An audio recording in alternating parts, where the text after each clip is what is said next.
Buon pomeriggio a tutte e a tutti. Eccoci con il consueto evento mensile di Clip che per oggi è in co-gestione fra le università di Padova e di Macerata. Ringrazio sin d'ora la collega Elena Pasqualetto, il collega professor Filippo Livelli per l'organizzazione. Cedo la parola al professor Boscati che introduce questo clip odierno. Grazie, buon pomeriggio a tutte e a tutti. Siamo arrivati all'ultimo incontro a distanza, prima di quello misto, blended del 9 di giugno a Udine. E il tema di oggi è rischi e prevenzione dello stress nell'organizzazione pubblica flessibile. Un tema sicuramente di indubbio rilievo, perché bisogna insomma, cercare di comprendere, di capire come il tema flessibilità organizzativa incide sulla psiche, sulla salute e quindi più in generale sul benessere del dipendente e della dipendente. Questo pomeriggio ci parleranno di questi temi, di questo tema, il professore Marco Esposito, professore ordinario all'Università Partenope di Napoli, che ci dipingerà da par suo il quadro normativo di riferimento, per passare poi la parola al professore Filippo Livelli, professore dell'Università di Macerata, professore associato all'Università di Macerata, che ci parlerà dei profili della contrattazione collettiva, e poi le ultime due relazioni saranno della professoressa Elena Pasqualetto dell'Università di Padova, che ci parlerà dei profili della disconnessione, da ultima, o forse da penultima, insomma, decideremo in regia, strada facendo come procedere, la professoressa Laura Del Corso, che parlerà dei profili di natura più strettamente medica. Entrambe le ultime due colleghe sono dell'Università di Padova. A me non resta che come dire, ringraziare le colleghe e i colleghi che hanno offerto la possibilità di intervenire per un tema di, a modo di vedere, grande impatto, e quindi non mi resta a questo punto che c'è la parola all'amico professore Marco Esposito, che inizierà definendo quello che è il quadro normativo di riferimento, ringraziandolo nuovamente. Grazie Marco, a te la parola. Grazie davvero a voi per l'invito, per la possibilità di una riflessione su un tema che negli ultimi anni è al centro non solo del dibattito giuslavoristico, ma che occupa anche altre discipline, inevitabilmente per le sue stesse caratteristiche. E devo dire che la mia relazione poggia su un'evidenza. Io ho anche delle slide che vorrei condividere e adesso procedo. Dicevo, la mia relazione poggia su una evidenza che funge anche però in qualche modo da premessa concettuale. Qual è questa evidenza? Qual è questa premessa? La graduale evoluzione del concetto di benessere organizzativo da astratta formula manageriale a formula normativa cogente. Formula normativa che indica un complesso di puntuali obblighi giuridici che si collocano all'incrocio tra tutela della salute, organizzazione amministrativa, responsabilità dirigenziale e misurazione della performance. È una prospettiva coltivata ormai da molti accorti studiosi giuslavoristi, giovani e meno giovani, studiosi che rimarcano già da un po' come la costruzione e la tenuta del benessere organizzativo siano, e specie proprio nel lavoro pubblico, dotate di una valenza sostanziale che dovrebbe dunque andare ben al di là di una mera dichiarazione valoriale di intenti, ovvero sia dovrebbe avere una valenza ben più che programmatica. Dunque, il punto di partenza, che cercherò anche di supportare nello svolgimento della mia relazione, è il fatto che possiamo ritenere vi sia condivisione in merito alla circostanza che nella pubblica amministrazione il benessere organizzativo non può considerarsi alla stregua di un fattore esterno all'azione amministrativa, ma si configura, o se volete dovrebbe configurarsi, come una condizione interna di legalità sostanziale.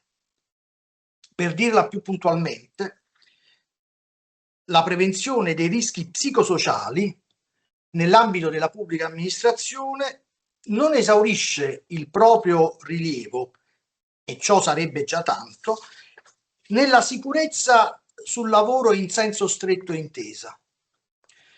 Il concetto di benessere organizzativo e di salute organizzativa si proietta su un piano più generale, vale a dire nella regolazione della macro e microorganizzazione pubblica, nella definizione degli obiettivi, nella distribuzione dei carichi di lavoro, nell'attribuzione delle mansioni, nella qualità della leadership, nella gestione della flessibilità e infine nella costruzione di valore pubblico.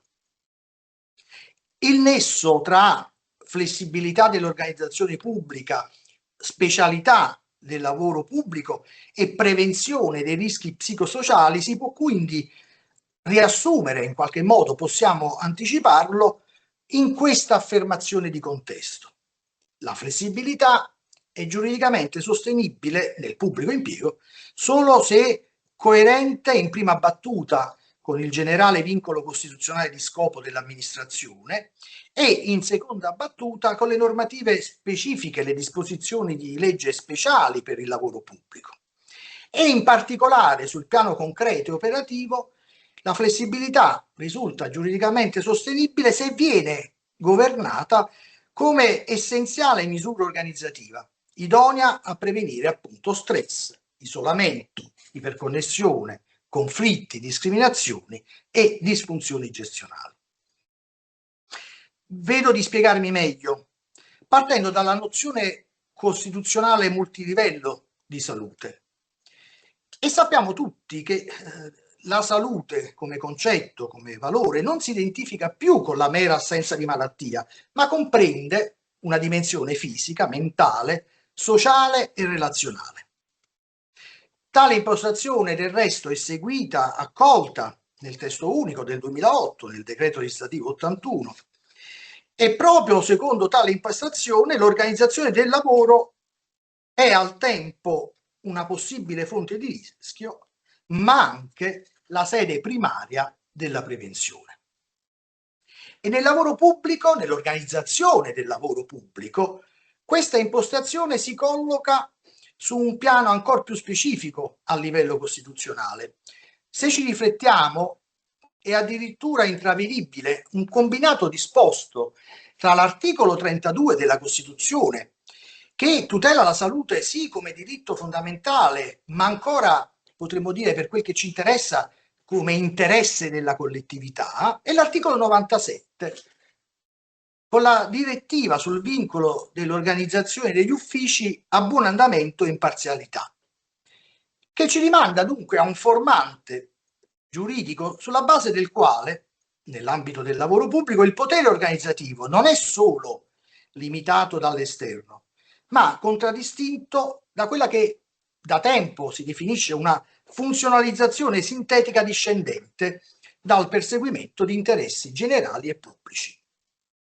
La buona organizzazione, la prevenzione dei rischi, non è dunque un'opzione gestionale, è una modalità necessaria sul piano della macroprogettazione e della conseguente azione gestionale di realizzazione della funzione amministrativa. Da ciò discende una conseguenza di ordine sistemico. Il benessere organizzativo è un indicatore puntuale del buon andamento e della imparzialità della pubblica amministrazione. La qualità giuridica dell'organizzazione entra così nel giudizio sulla qualità dell'azione amministrativa e dunque rientra in essa anche la qualità della prevenzione.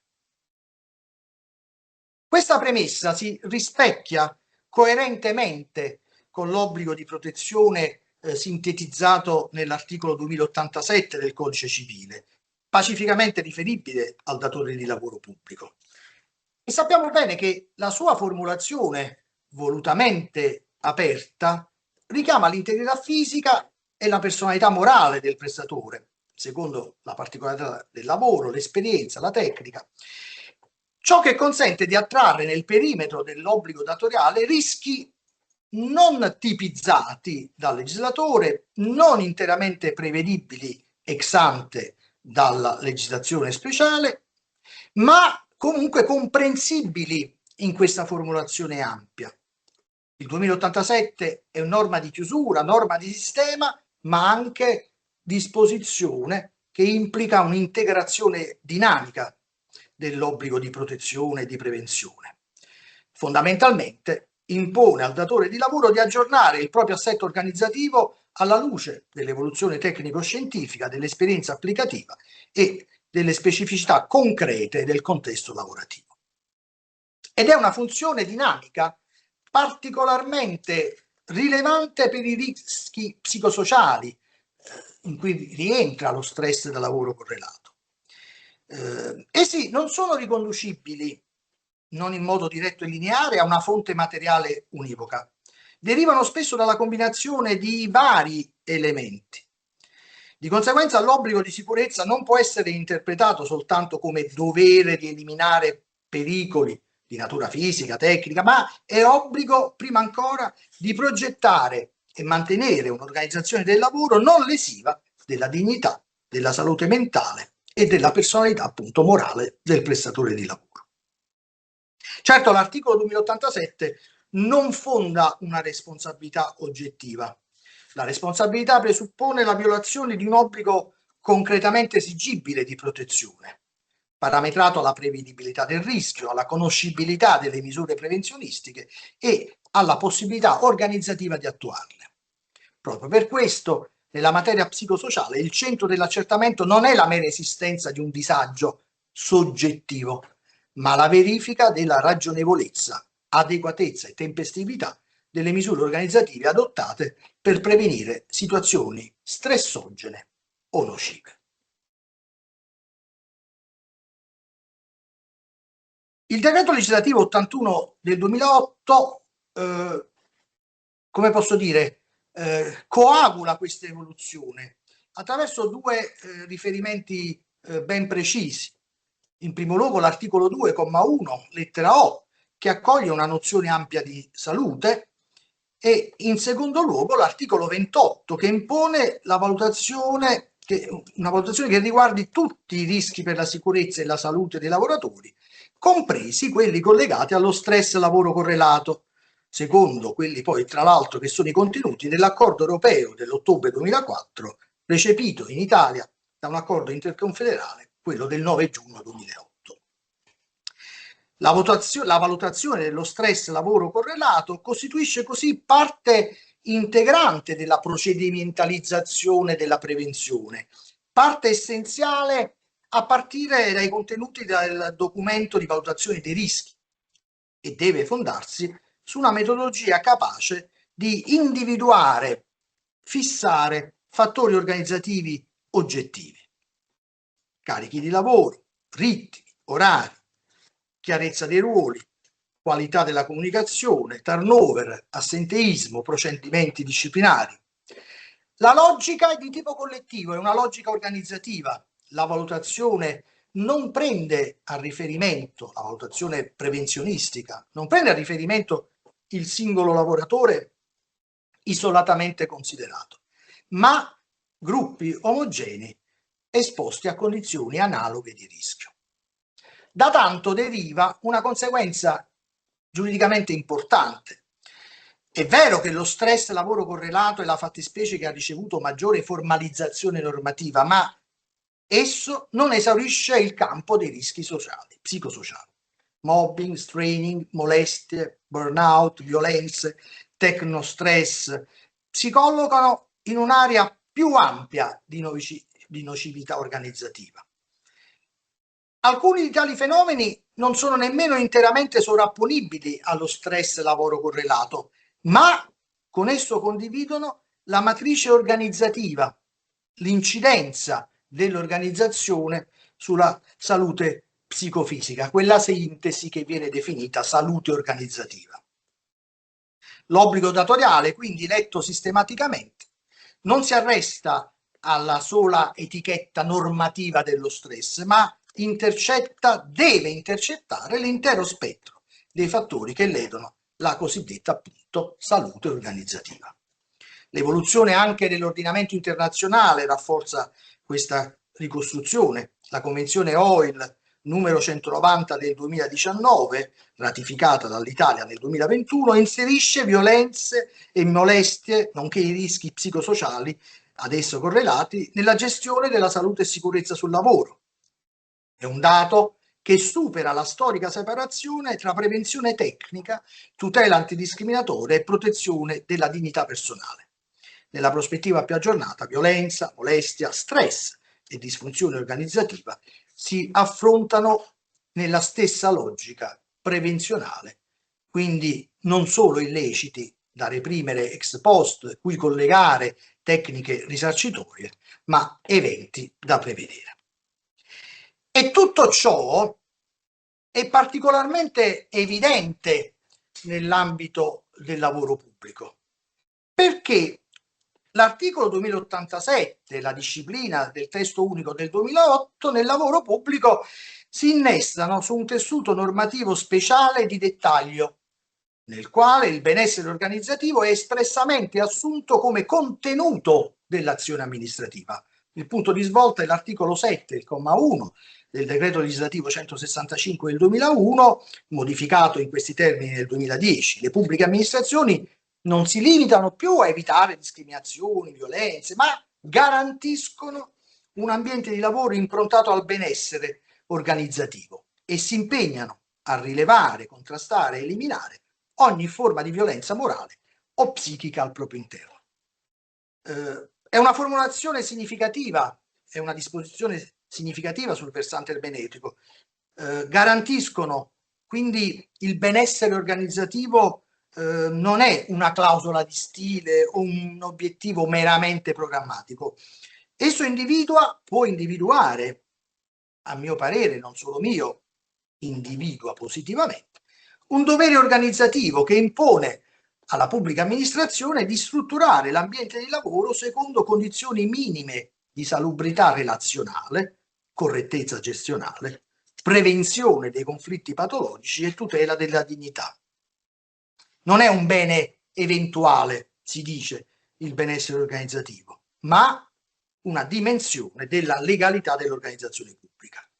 L'articolo 57 del decreto legislativo 165 del 2001, anch'esso novellato dalla legge 183 del 2010, rafforza tale impostazione istituendo i comitati unici di garanzia, il comitato unico di garanzia, che concentra in un unico presidio funzioni che riguardano pari opportunità, prevenzione delle discriminazioni, contrasto alla violenza morale e psichica, promozione del benessere e miglioramento dell'efficienza. La sua presenza, le funzioni che gli sono attribuite, dettagliate anche in una direttiva ministeriale, segnalano che il benessere nel pubblico impiego non appartiene esclusivamente alla materia prevenzionistica in senso stretto, ma si colloca su un versante più ampio, all'incrocio tra diritto del lavoro, organizzazione amministrativa, parità di trattamento e qualità della performance. D'altro canto troviamo un riferimento puntuale anche nel codice di condotta, nel codice di comportamento dei dipendenti pubblici. L'articolo 13,5 del DPR 62 del 2013 attribuisce ai dirigenti il compito di curare, compatibilmente con le risorse disponibili, il benessere organizzativo nella struttura che è affidata, favorendo rapporti rispettosi, cordiali, circolazione dell'informazione, formazione, aggiornamento, inclusione, valorizzazione delle differenze di genere, di età e condizioni personali. Ancora una volta, il benessere organizzativo e la salute organizzativa si spostano dal piano astratto dell'amministrazione a un piano ben più concreto, quello della responsabilità dirigenziale. Il dirigente è il garante della qualità giuridica e relazionale dell'organizzazione. Dunque, quella che possiamo ben definire una specialità pubblicistica dell'obbligo di protezione nell'ambito del pubblico impiego si consolida nel fatto che il datore di lavoro pubblico non solo deve evitare il danno alla salute, ma deve governare, su un piano più generale, l'organizzazione in modo coerente con il buon andamento, l'imparzialità e la valorizzazione della persona. È l'intreccio tra articolo 32 e articolo 97 della Costituzione. Questo intreccio produce un effetto di sistema. La prevenzione dei rischi psicosociali, la prevenzione degli eventi da stress correlati non è un mero segmento della sicurezza sul lavoro, ma diventa ed è un criterio di legittimità della microorganizzazione, della gestione del personale, dell'esercizio dei poteri datoriali e del sistema di valutazione. Ne deriva che misure quali la formazione, il corretto dimensionamento dei carichi di lavoro, la chiarezza degli obiettivi, i canali di ascolto, la circolazione delle informazioni, il monitoraggio del clima lavorativo, il presidio dei conflitti, non sono semplicemente buone prassi amministrative, esse costituiscono l'oggetto, il contenuto operativo dell'obbligo di protezione quando risultino necessari a evitare che la flessibilità organizzativa si trasformi in intensificazione, isolamento, ipercontrollo o disponibilità permanente. Certo, non esiste un diritto soggettivo illimitato alla felicità lavorativa o al benessere. La categoria più corretta è quella di una posizione pretensiva nei riguardi delle precondizioni organizzative del benessere. Il lavoratore pubblico non può certo esigere la soddisfazione integrale delle proprie aspettative individuali, ma può pretendere, anche diciamo in sede giudiziale, che l'organizzazione non introduca ostacoli irragionevoli, discriminatori, vessatori o stressogeni alla salute, alla dignità e allo sviluppo professionale. Il benessere, quindi, diventa, alla stregua di tale ricostruzione, giuridicamente rilevante come assetto concreto e reale organizzativo da predisporre e non certo, come si è detto, emozione da garantire. Dicevamo quindi che è quel più rappresentato dall'articolo 97 della Costituzione riferita all'organizzazione degli uffici a fare la differenza, al di là delle singole normative che hanno introdotto il concetto di benessere organizzativo. D'altro canto, sappiamo bene, la Corte Costituzionale l'ha valorizzato più volte, che il principio di buon andamento è un parametro giuridico molto concreto che ha una sua dimensione organizzativa e anche funzionale. Esso non riguarda la struttura degli apparati, non soltanto la struttura degli apparati, ma il funzionamento complessivo e, per quel che ci riguarda, l'esercizio dei poteri. Ne deriva che una organizzazione non capace di prevenire disfunzioni patologiche del lavoro non soltanto è socialmente inadeguata, ma pesa anche sotto il versante dell'efficienza amministrativa, sotto il versante di principio, e dunque legale e giuridico, della efficienza amministrativa. L'efficienza giuridicamente rilevante, si è detto, è la scelta migliore possibile dei modi e dei tempi dell'azione, della compatibilità rispetto agli obiettivi, della proporzione tra risorse impiegate e risultati, della massima realizzazione dei valori tutelati dall'ordinamento. In tale prospettiva, salute e benessere del personale non sono limitati dall'esterno, ma sono componenti intrinseche e interne dell'efficienza costituzionalmente corretta. Ovviamente il principio di buon andamento, lo abbiamo accennato, contiene una componente di elasticità organizzativa e questa elasticità è il presupposto giuridico della flessibilità organizzativa. Lavoro agile, riorganizzazione dei tempi, digitalizzazione, gestione per obiettivi, strumenti collaborativi sono tutti tutti elementi e manifestazioni di un'amministrazione che cerca e deve, intenzione, sempre cercare di proporzionare l'organizzazione alle esigenze del servizio, sì, ma delle persone, intese in senso collettivo. Del resto, una studiosa di questi temi, che è particolarmente attenta a questi temi, Gabriella Nicosia, ha scritto dimostrando come si stia andando verso un people management. La flessibilità deve comunque risultare in qualche modo funzionalizzata. Non è una funzionalizzazione in senso diciamo tradizionale e classico, ma quello che va chiarito è che diversamente dal settore privato essa non può essere governata esclusivamente da dinamiche di tipo utilitaristico, deve garantire ben altri valori: parità di trattamento, continuità del servizio, appunto, ancora una volta, buon andamento come cornice essenziale dell'organizzazione. Gli effetti di una tale prospettiva sono evidenti. Faccio un esempio: se ci riferiamo al lavoro agile pubblico, che è una misura di conciliazione e che può essere fonte di stress, risulta evidente che esso deve essere progettato, e così è nel lavoro pubblico, come modalità organizzativa all'altezza di una coniugazione tra efficienza, tutela della salute, prevenzione dei rischi psicosociali e qualità del servizio. Il rischio in questa ipotesi è che l'elasticità organizzativa appunto si rovesci e diventi una pressione permanente: iperconnessione, sovraccarico cognitivo, isolamento del lavoratore, perdita di appartenenza. La flessibilità dunque è giuridicamente sostenibile solo se governata da presidi prevenzionistici e da regole organizzative oggettive e verificabili.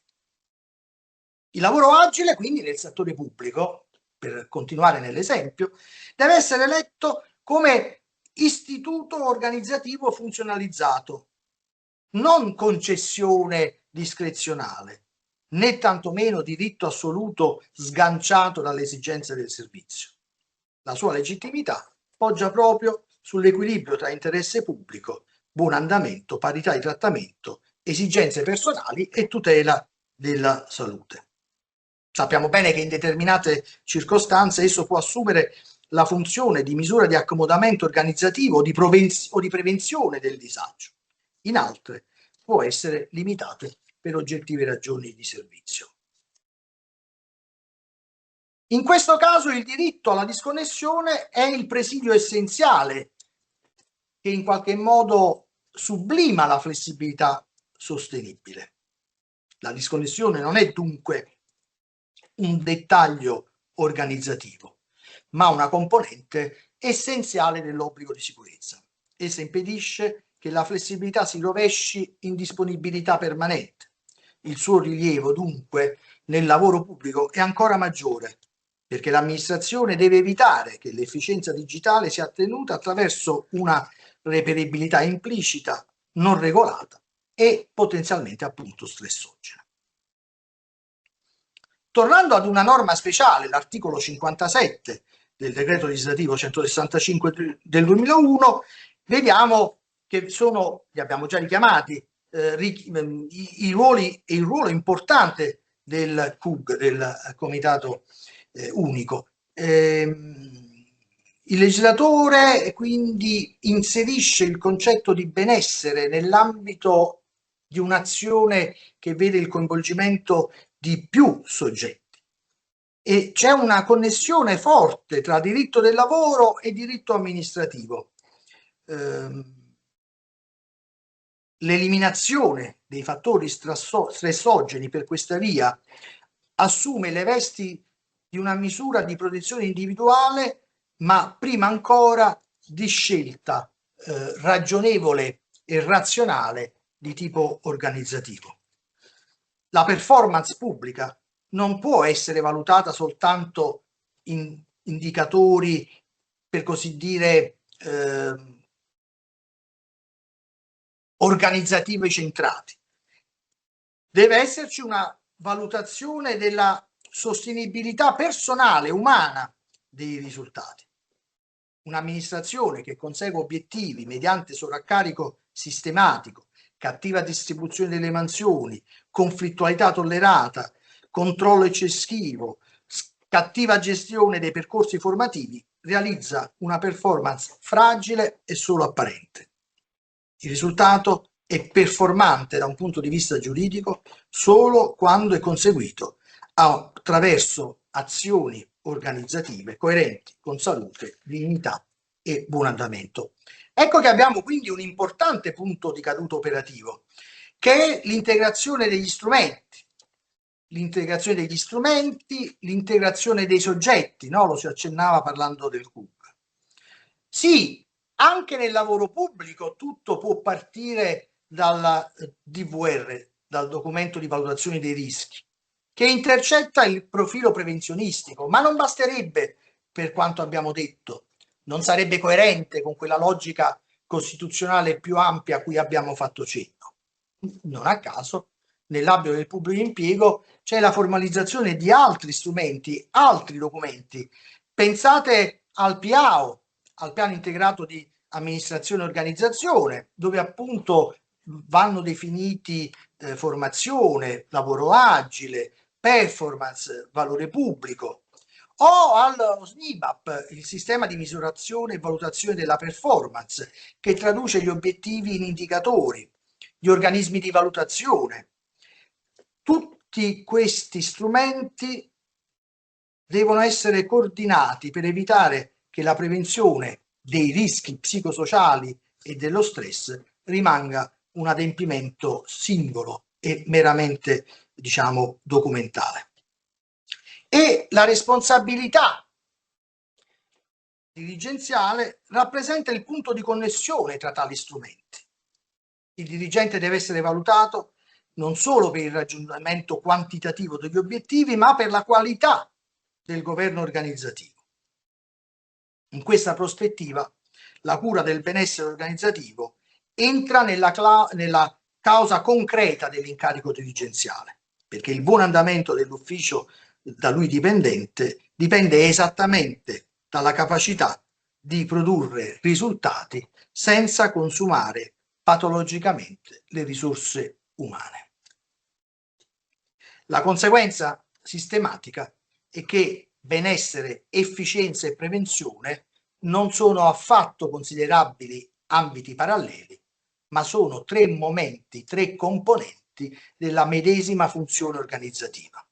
Il benessere è la condizione relazionale e psicosociale che rende sostenibile la prestazione, la prevenzione è il metodo giuridico, l'efficienza è il risultato costituzionalmente orientato di un'organizzazione adeguata, proporzionata e capace di generare valore pubblico.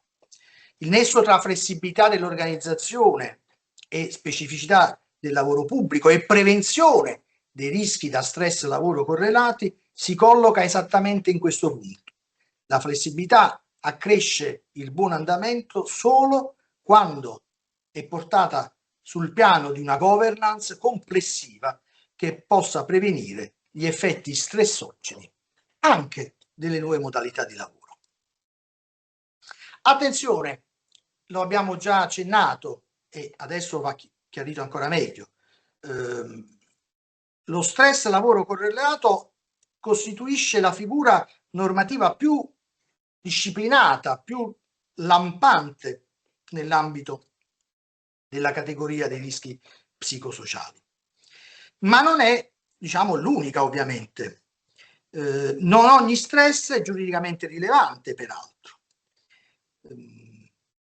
Essa comunque ha diversi elementi indicatori.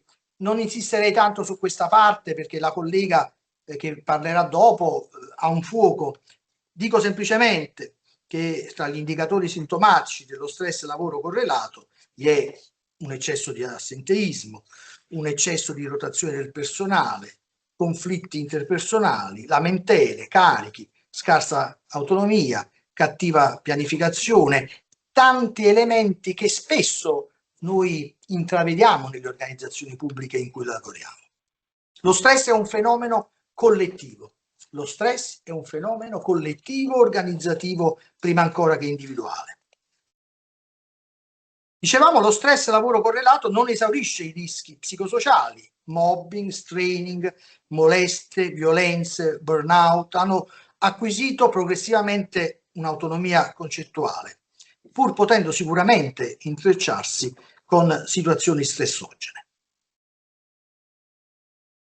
Andrei avanti, in particolar modo chiarendo che con l'adozione e la ratifica della Convenzione OIL numero 190 del 2019 viene rafforzata la prospettiva prevenzionistica che può accomunare i vari tipi di rischi psicosociali, quindi anche appunto molestie,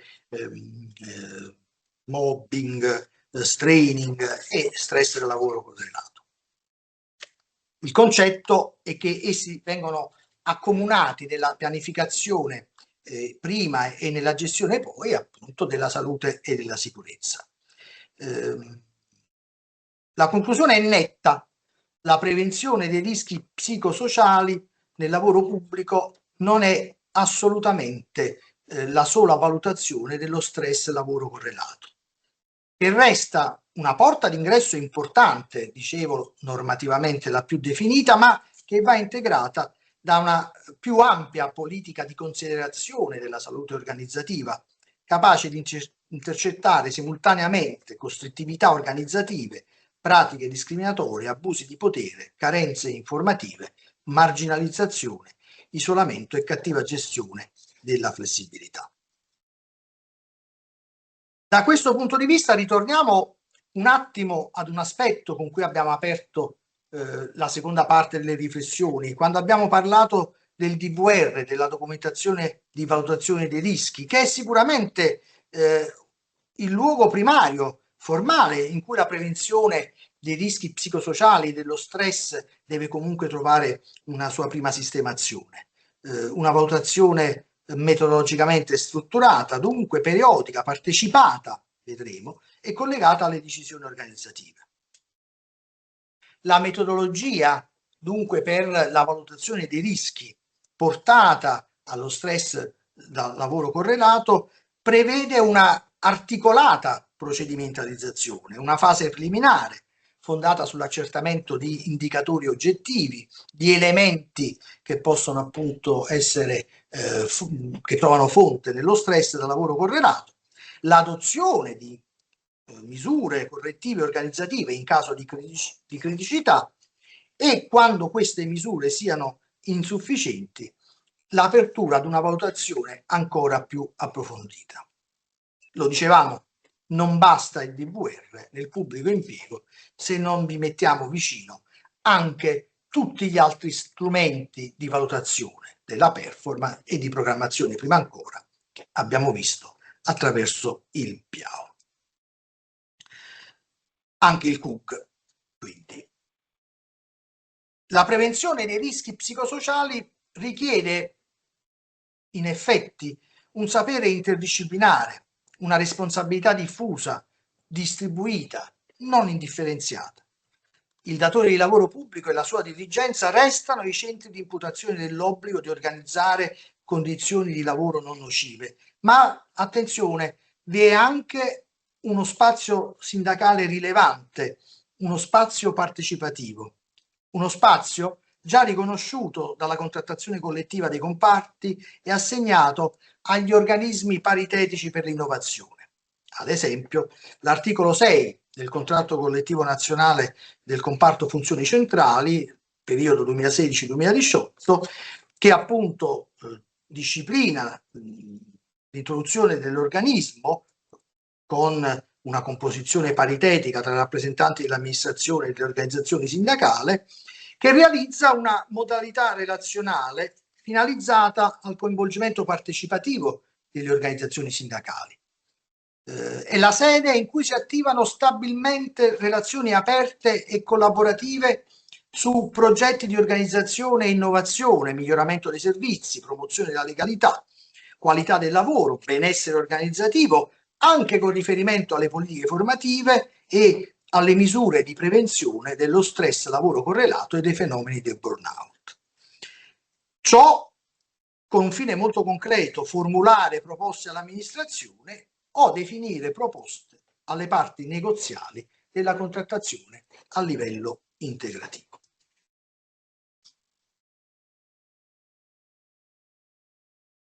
Andrei avanti.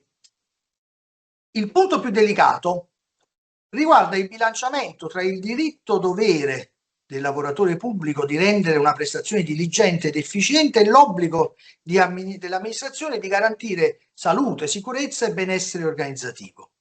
Il problema non può essere risolto semplicemente affermando una pretesa assoluta al benessere, né tantomeno autorizzando l'amministrazione a invocare genericamente le esigenze di servizio per comprimere la tutela psicofisica.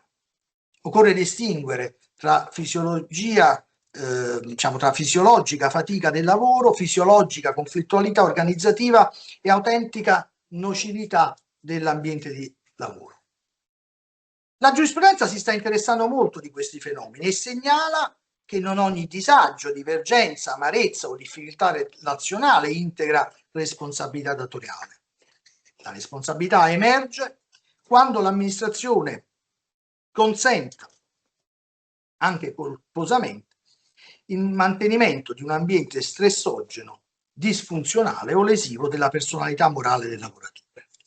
Un arresto importante si è avuto nel 2024 con la sentenza 31.912 che enuncia questo principio netto nella sua semplicità.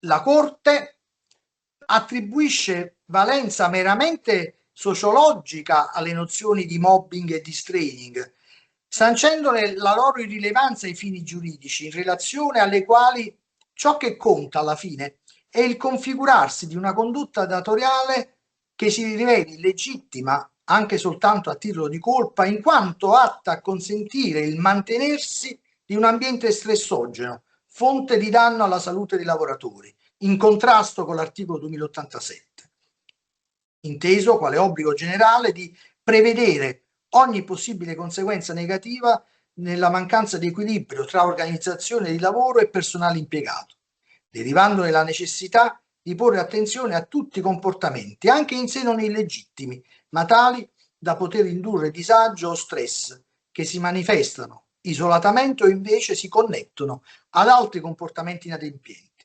contribuendo ad inasprire gli effetti e la gravità del pregiudizio. Una sentenza, questa del 2024, considerata un vero e proprio spartiacque, qui fa in qualche modo eco una recentissima sentenza della Cassazione 3103 del 2026, dove non è stata, è stata rigettata l'ipotesi di responsabilità della pubblica amministrazione, ma è stata attribuita ex articolo 2043 del codice, quindi per fatto illecito, la responsabilità personale del dirigente, essendo stato dimostrato in giudizio appunto che la pubblica amministrazione aveva messo in campo quel set minimale di misure per evitare l'insorgenza di fattori stressogeni. Il criterio giuridico è quindi la ragionevolezza organizzativa. Le scelte dell'amministrazione devono essere proporzionate agli obiettivi, coerenti con le risorse disponibili, non discriminatorie, trasparenti nei criteri e attente agli effetti sulla salute. Il benessere organizzativo nel lavoro pubblico è dunque un insieme, un istituto anche di confine, il concetto tra diritto del lavoro, diritto amministrativo, diritto della sicurezza e management pubblico. In questa prospettiva la prevenzione dei rischi psicosociali, delle vicende legate allo stress da lavoro correlato è oggettivamente un criterio interno di indirizzo di un'efficiente organizzazione sostenibile. Benessere organizzativo dunque non è una dimensione ornamentale scenografica, ma sistemica. È appunto criterio di organizzazione, parametro di responsabilità, fattore di performance, strumento di prevenzione anche.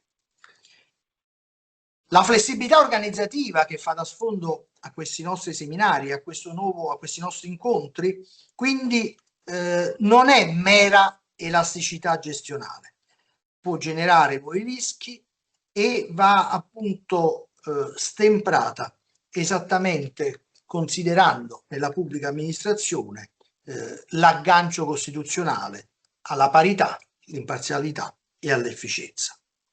Dunque la pubblica amministrazione oggi è chiamata a passare da una logica rimediale ad una logica proattiva. Non soltanto reprimere, non soltanto diciamo puntare agli iceberg, mobbing, molestie, si è detto del superamento di una concezione panmobbistica, no? All'interno della pubblica amministrazione, ma quindi logica proattiva che impone una progettazione degli ambienti di lavoro, ambienti nei quali i rischi siano intercettati e ridotti prima che si traducano in danno. Stress e rischi psicosociali quindi impongono un diritto che non si limita a riparare, non si limita genericamente a prevenire, ma si pone come indirizzo concreto la conformazione delle organizzazioni di lavoro. Grazie. Grazie al professor Esposito per questo super interessante e compiuto intervento che tra l'altro già non vedo l'ora di leggere. Sono molto contenta di introdurre la professoressa Laura Dal Corso, psicologa del lavoro e delle organizzazioni, per l'altro lato di questo nostro incontro e devo dire che oggi di tecnostress ne abbiamo avuto parecchio. Grazie Laura, grazie Marco. Eccoci, buongiorno a tutte e a tutti. Prendo la parola ringraziando innanzitutto per il graditissimo invito il professor Boscati, la professoressa Zilli anche per il supporto di questi minuti, la collega professoressa Pasqualetto e chi mi ha appena preceduto, il professor Esposito e Filippo Livelli, con i quali abbiamo condiviso un po' lo spirito di questo nostro pomeriggio insieme.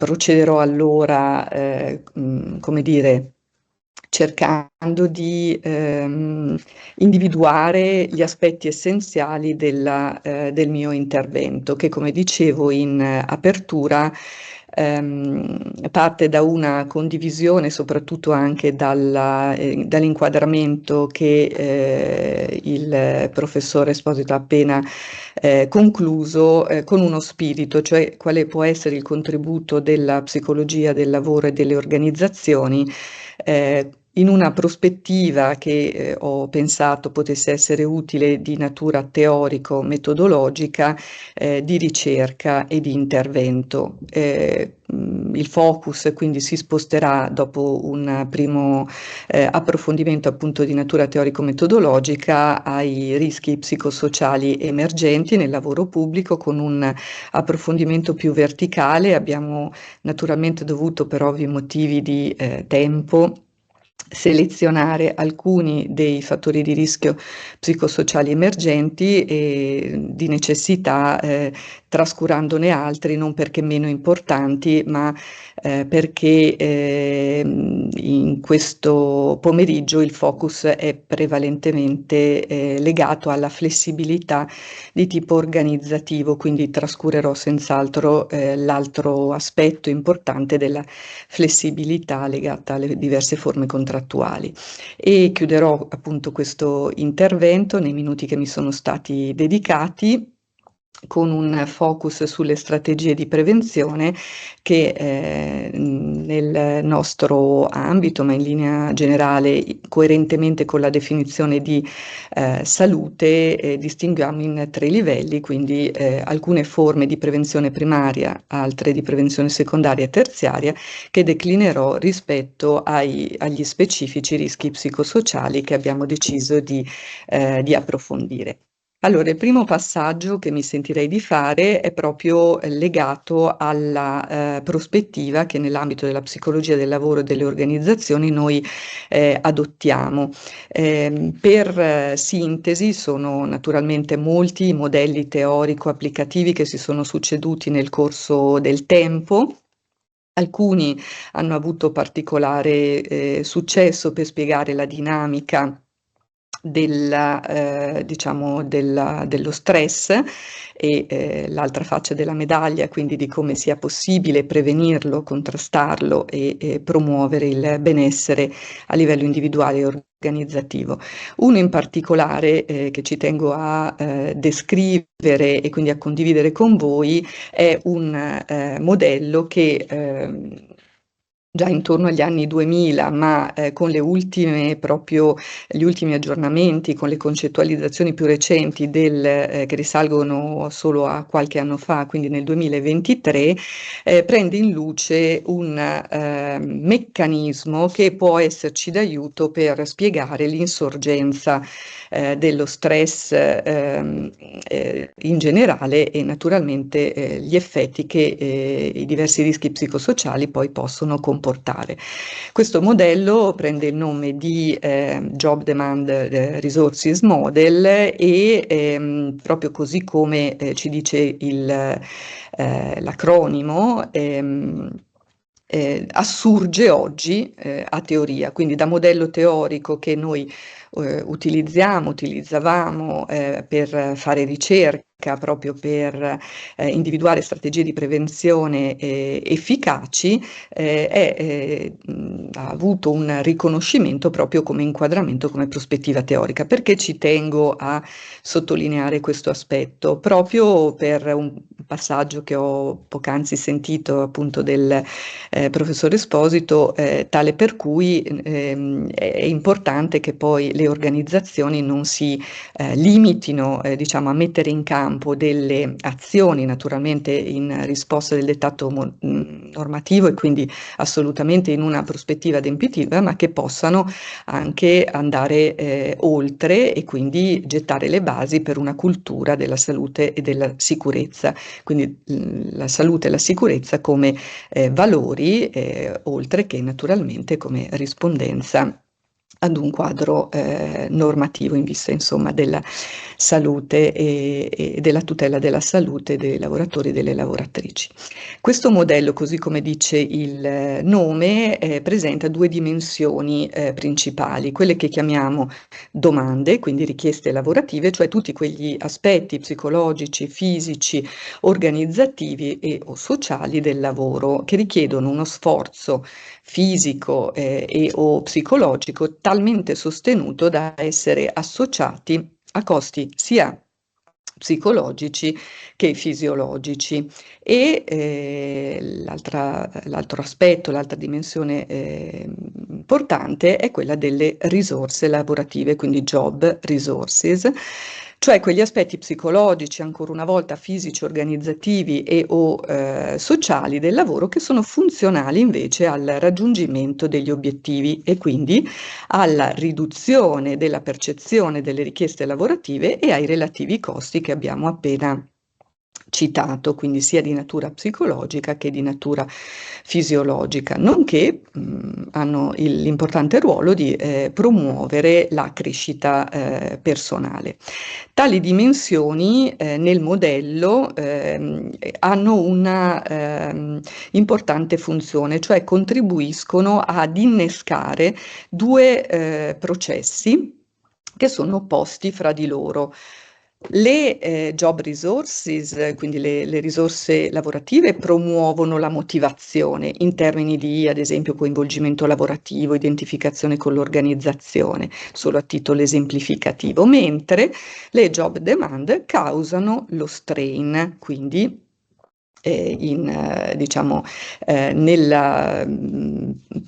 nel costruire quelle condizioni come ad esempio esaurimento emotivo oppure ansia legata al lavoro o malessere appunto psicofisico. Con lo sviluppo del modello gli autori, Bacher e collaboratori, hanno rilevato che le risorse lavorative riescono ad attenuare l'influenza delle richieste lavorative, un fenomeno che in letteratura noi definiamo effetto buffer. In altre parole, le persone che hanno sufficienti risorse lavorative, ad esempio un supporto organizzativo percepito, oppure politiche e strategie di welfare aziendale, oppure opportunità di sviluppo professionale, tendono a sperimentare in misura minore lo strain provocato dalle richieste lavorative. A titolo esemplificativo, carico di lavoro, richieste emotive o ancora difficoltà di conciliare tempi di vita e di lavoro remunerato, che nell'ambito della flessibilità organizzativa è senz'altro un aspetto di rilievo. Poiché diciamo, questi due processi possono essere attivati e quindi l'attivazione del processo motivazionale svolge un importante ruolo nel momento in cui questo aspetto è poi stato più di recente, diciamo, inserito all'interno del modello teorico dagli autori, ha riconosciuto il ruolo delle risorse personali, quindi non sono solo fattori di contesto e di contenuto organizzativo, così come appunto il professor Esposito ha già bene così sottolineato, ma vengono diciamo introdotte nel modello anche le risorse personali, che più di recente poi si è osservato essere in una dimensione di reciprocità con le risorse lavorative. Quando faccio riferimento al termine risorse personali mi riferisco a quello che in psicologia del lavoro, in psicologia positiva chiamiamo capitale psicologico, e quindi ad esempio le credenze di autoefficacia, le credenze di ottimismo, di speranza o la più nota resilienza. Diciamo, nell'alimentarsi a vicenda, quindi queste risorse sia personali che lavorative, in termini di indicazioni per le organizzazioni, stiamo a indicare che non è assolutamente percorribile diciamo, un accento solo su misure che agiscano a livello individuale, ma che è assolutamente importante intervenire anche appunto a livello lavorativo. Quindi il modello, quindi in una dimensione di tipo processuale dinamico, è proprio questa caratteristica, cioè il fatto che lo strain e il benessere e la motivazione siano il frutto di un processo, quindi siano aspetti dinamici, ci fa comprendere come le strategie poi di prevenzione debbano rispondere in modo molto accurato e attento ad un processo di valutazione che sappiamo appunto è chiaramente così richiesto e indicato anche all'interno del nostro decreto legislativo 8108 e successive modifiche. Un ultimo aspetto che mi preme sottolineare è che sia il processo motivazionale all'interno di questo modello, sia il processo che porta allo strain, quindi alle conseguenze negative di uno stress che in linea così generale può essere anche un eustress, quindi uno stress positivo. Pensiamo ad esempio quando otteniamo ad esempio in un percorso di crescita personale e professionale maggiori livelli di responsabilità che si associano senz'altro, no, a maggiore carico di lavoro, ma che trovano diciamo in questa maggiore responsabilità anche una dimensione di sfida positiva. Ecco, Ecco, questo per dire che non tutte le domande, quindi le richieste lavorative, sono domande che hanno un effetto negativo per tutti e per tutte, e questo è un altro aspetto importante in ambito psicologico, ma che per alcune persone, alcune richieste lavorative possono avere un carattere più sfidante, mentre per altre possono dar vita e concorrere invece ad un processo di esaurimento sia delle risorse che naturalmente del benessere personale e lavorativo. Chiudo appunto specificando l'importanza di questo modello perché lo studio dei diversi rischi psicosociali dal punto di vista del contributo della psicologia del lavoro e delle organizzazioni parte proprio da una diciamo collocazione di ciascun rischio all'interno di questo modello che, come ho specificato in apertura, non è l'unico, ma per le sue caratteristiche, così come le ho descritte, quindi di grande flessibilità, di poter includere all'interno di queste due grandi categorie, quindi le richieste lavorative e le risorse personali e lavorative, un grandissimo numero di fattori, un grandissimo numero di dimensioni su più livelli che quindi riguardano, questo lo sottolinea proprio la più recente concettualizzazione, non solo l'aspetto lavorativo, ma anche quindi non solo la dimensione lavorativa, ma anche si introduce la dimensione della famiglia e quindi dell'ambiente domestico, con dei processi di regolazione che hanno essenzialmente un ruolo importante perché operano due processi distinti. Questo ci sta a sottolineare come la persona è vista oggi non più come un mero soggetto passivo, ma oggi la persona ci si attende o che sia considerata in una dimensione più positiva, più proattiva e meno senz'altro disponibile a rinunciare a svolgere un'attività lavorativa che considera per lei, insomma, che deve necessariamente considerare significativa, pena la perdita appunto di motivazione che in psicologia in modo molto semplice, anche per passare insomma al secondo punto della mia relazione, intendiamo essere caratterizzata fondamentalmente dall'avere un obiettivo, dal conoscere la direzione per raggiungere questo obiettivo, in questo caso obiettivi lavorativi e naturalmente la caratteristica della persistenza. Cosa voglio dire? Che quindi in ciascuno di noi è possibile che operino due processi distinti. Il primo prende il nome di job crafting, quindi di modellamento del lavoro. È possibile quindi realizzare anche dei percorsi formativi con una finalità proprio di tipo preventivo, proprio facendo riferimento alla possibilità che ciascuno di noi ha di attivare dei cambiamenti proattivi all'interno del nostro lavoro. Quindi le persone più motivate ad adottare questo tipo di comportamento, quindi di modellamento del proprio lavoro, che cosa diciamo consentono, ecco, ci consente di ottenere? Ci consente di avere, di alimentare quella quota di risorse lavorative e personali di cui già disponiamo e che a loro volta ci consentono, come abbiamo detto, di affrontare più adeguatamente le richieste lavorative. Tuttavia, non siamo esenti anche da un altro processo, cioè le persone che percepiscono quindi elevati livelli di strain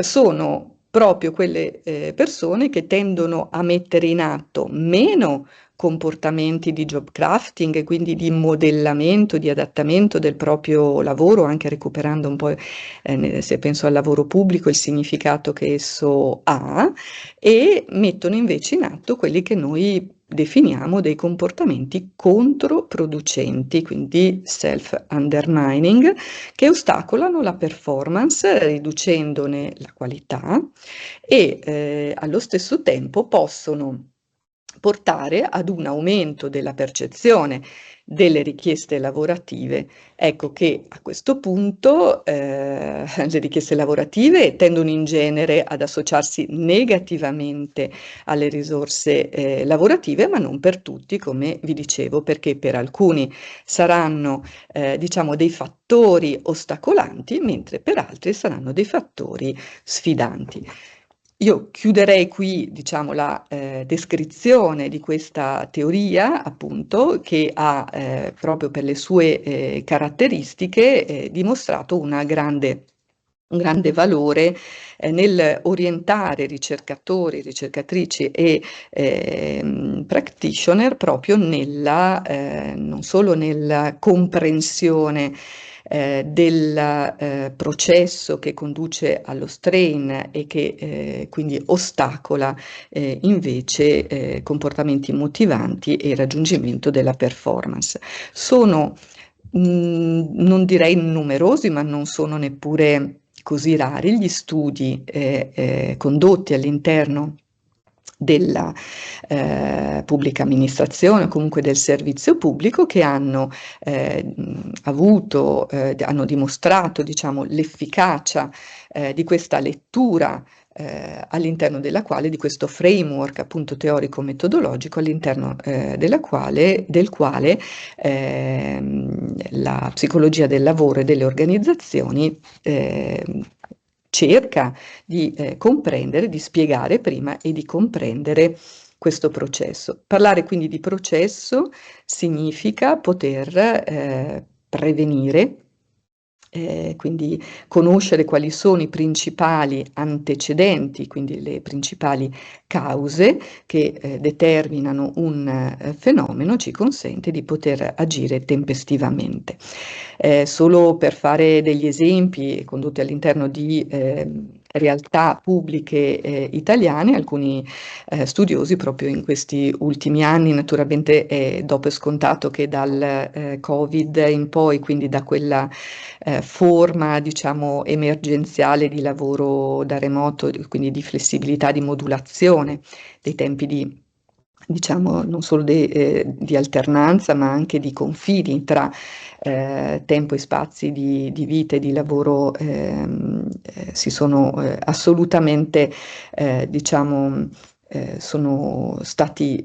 hanno avuto un'accelerazione, ecco, questi studi, in particolare alcuni sono proprio condotti all'interno del lavoro pubblico e mettono in luce come in alcuni casi appunto il supporto, a titolo esemplificativo, il supporto organizzativo percepito, quindi da parte dell'organizzazione, è in grado di mitigare gli effetti negativi delle, ad esempio, interruzioni legati a problematiche tecnologiche piuttosto che legate a interferenze di natura familiare all'interno del proprio ambiente di lavoro, con la percezione della performance ottenuta nel lavoro da remoto. O ancora un altro studio sempre molto recente, sono studi del 2024-2025, mette in luce come ad esempio un atteggiamento nei confronti del lavoro flessibile abbia un effetto positivo sulla promozione del benessere organizzativo attraverso la capacità della persona, ad esempio, di fare detachment, quindi di poter, quello che noi diciamo così in gergo nel senso comune, un po' di staccare la spina. Naturalmente con dei confini così sfumati, ad esempio nel lavoro da casa, le interruzioni che avevamo visto, l'effetto delle interruzioni che avevamo visto nello studio precedente, o una maggiore o minore capacità da parte della persona di appunto attivare una separazione anche di tipo psicologico, consente naturalmente di promuovere il benessere e di contrastare lo strain, la formazione dello strain. Altre dimensioni portano a risultati, questo per dirvi che anche la lettura dei risultati non è sempre univoca e quindi richiama insomma i ricercatori di essere particolarmente cauti, soprattutto se sono studi che non si svolgono in modalità longitudinale. Quindi per noi oggi questo processo è particolarmente di formazione, diciamo, no, dello strain o di alimentazione della motivazione del benessere. È assolutamente importante, questo ce lo dice anche l'ultima revisione del modello, che possa essere tracciata, quindi valutata attraverso un attento monitoraggio, al punto da suggerire anche l'utilizzo di misure giornaliere, quelle che noi chiamiamo diari giornalieri. Questo per dire che anche dimensioni, un po' l'effetto di cui parlavamo prima, come dimensioni personali, come una personalità proattiva, può avere naturalmente una influenza positiva nel promuovere un atteggiamento favorevole nei confronti del lavoro, ad esempio da remoto, ma potrebbe anche, come dire, invece ridurne la positività se la percezione del singolo fosse più di ostacolo e meno motivante. Questo per dire che cosa? Che per l'ambito psicologico il valore della soggettività è irrinunciabile, il fatto che non tutti e non tutte reagiamo a determinati stimoli ambientali allo stesso modo non significa che tale risultato, tale evidenza non abbia valore, ma attraverso un approccio metodologico intersoggettivo e multimetodo, quindi anche attraverso auto ed eterovalutazioni, noi ci dotiamo di strumenti come questionari self-report, piuttosto che appunto diari giornalieri, che ci consentono naturalmente di monitorare lo sviluppo di questo processo. Se invece, come mi è stato chiesto, fosse, quindi passiamo alla parte centrale, più verticale, guardando anche un po' il tempo che ho a disposizione, ho individuato alcuni costrutti, alcune dimensioni emergenti e comunque più significative se parliamo di flessibilità organizzativa in particolare nel lavoro pubblico. Come è noto, tra le conseguenze dello stress, quello del distress o quello che noi chiamiamo come conseguenza strain, vi rientra a pieno titolo il burnout. Il burnout, secondo una diciamo, celebre definizione degli autori che negli anni 2000 hanno esteso lo studio del burnout a tutti i contesti occupazionali, oltre a quelli tradizionali delle professioni di aiuto, in particolare l'ambito sanitario è tra quelli più studiati, ma non in modo, o quello educativo, ma non in modo esclusivo. Se dobbiamo definire il burnout secondo questa concezione tradizionale, lo distinguiamo in 3 dimensioni. La principale dimensione, quella che la psicologia del lavoro ha studiato di più, è quella che va sotto il nome di esaurimento emotivo, che è considerata quindi la componente centrale. Deriva dal sovraccarico emozionale dovuto al contatto prolungato e sistematico con l'utenza. Diciamo, si aggiunge una seconda dimensione che invece ha più carattere interpersonale, ed è una risposta, corrisponde ad una risposta di forte distacco emotivo nei confronti dell'utenza, costituisce pertanto quella che potremmo definire una reazione di difesa, ad esempio un atteggiamento freddo, distaccato oppure indifferenza, che va sotto il nome molto comprensibile di depersonalizzazione, più di recente di cinismo.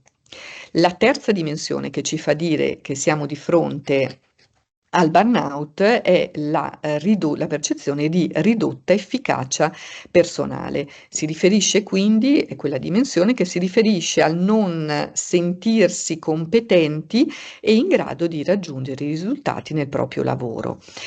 Più di recente, tenete conto che la gran parte della letteratura utilizza ancora gli strumenti che sono stati messi a punto a partire dalla definizione in queste 3 dimensioni offerta da una studiosa molto nota, che è appunto Cristina Maslach. Più di recente, questo per anche condividere con voi un po' i progressi nell'ambito della nostra disciplina, è stata proposta una nuova concettualizzazione del burnout che combina 4 dimensioni su 2 livelli, 4 dimensioni fortemente interconnesse.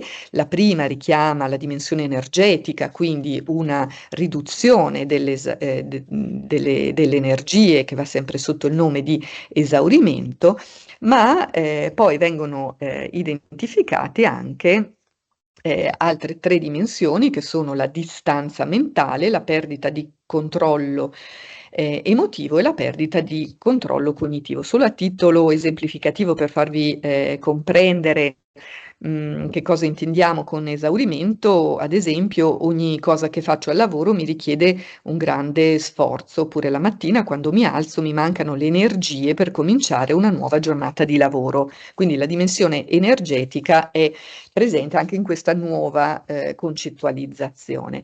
Le altre 3 dimensioni sono considerate sintomi principali, quindi la distanza mentale si può rilevare attraverso, ad esempio, domande al lavoro non penso molto a quello che faccio e agisco in modo meccanico, oppure mi sento indifferente rispetto al mio lavoro.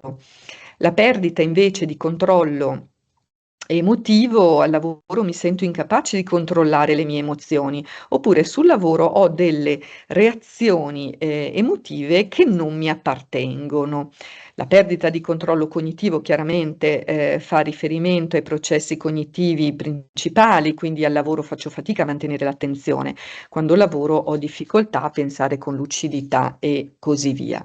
Accanto a questi sintomi principali, in questa nuova concettualizzazione particolarmente utile se si volesse andare verso anche una, diciamo, prospettiva più di tipo diagnostico, seppur non di natura clinica, ci sono i sintomi secondari che distinguiamo in disturbi psicologici e in disturbi psicosomatici. Sentite anche che la terminologia cambia e pertanto nei disturbi psicologici rientra la fatica ad addormentarsi piuttosto del sentirsi tesi, il rumore o la folla mi disturbano, mentre i disturbi, chiaramente quelli psicosomatici, hanno a che fare con palpitazioni, dolori al petto, disturbi gastrointestinali, mal di testa e così via, solo a titolo esemplificativo.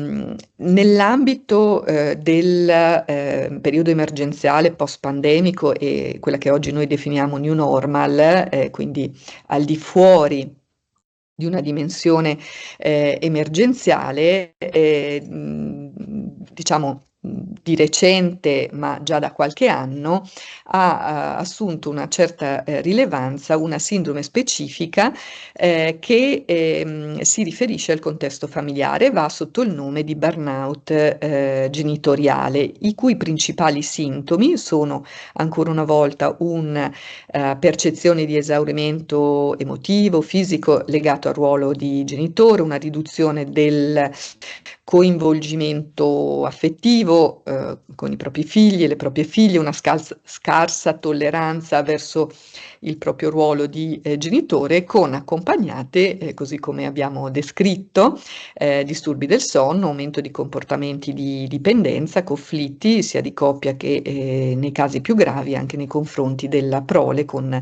l'adozione di comportamenti negligenti.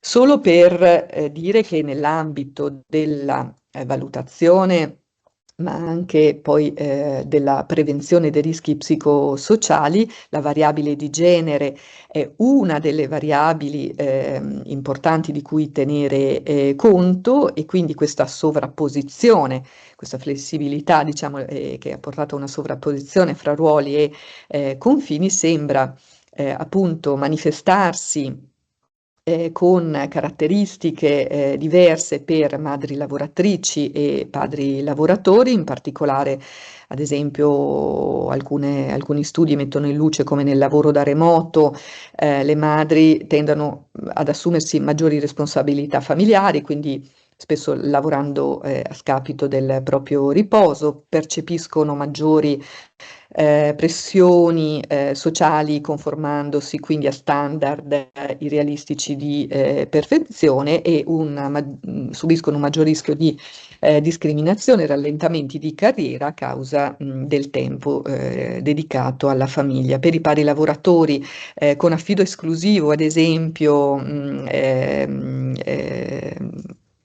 si rilevano risultati simili, tuttavia, nonostante le politiche family friendly, pochi ancora, le percentuali sono davvero ancora molto basse, ne usufruiscono per timore di ripercussioni o per una cultura organizzativa in cui prevale ancora una visione stereotipica di lavoratore.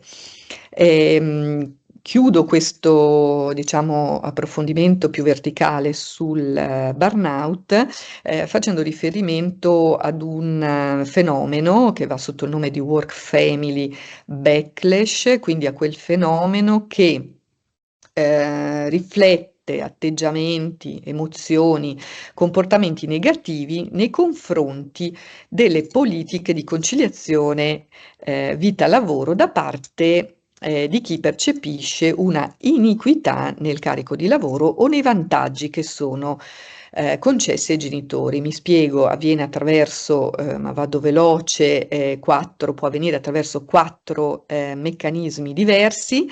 Quindi sembra, come dire, formarsi quell'atteggiamento, o si può formare quell'atteggiamento individuale, quindi a livello individuale negativo, caratterizzato ad esempio da una percezione di ingiustizia rispetto all'implementazione oppure alla richiesta di accesso di una politica family friendly, o ancora con una forte enfasi magari sugli aspetti più legati allo stigma, quindi comportamenti negativi se non addirittura punitivi, caratterizzati quindi ad esempio da possibili sanzioni o di tipo materiale o di tipo sociale.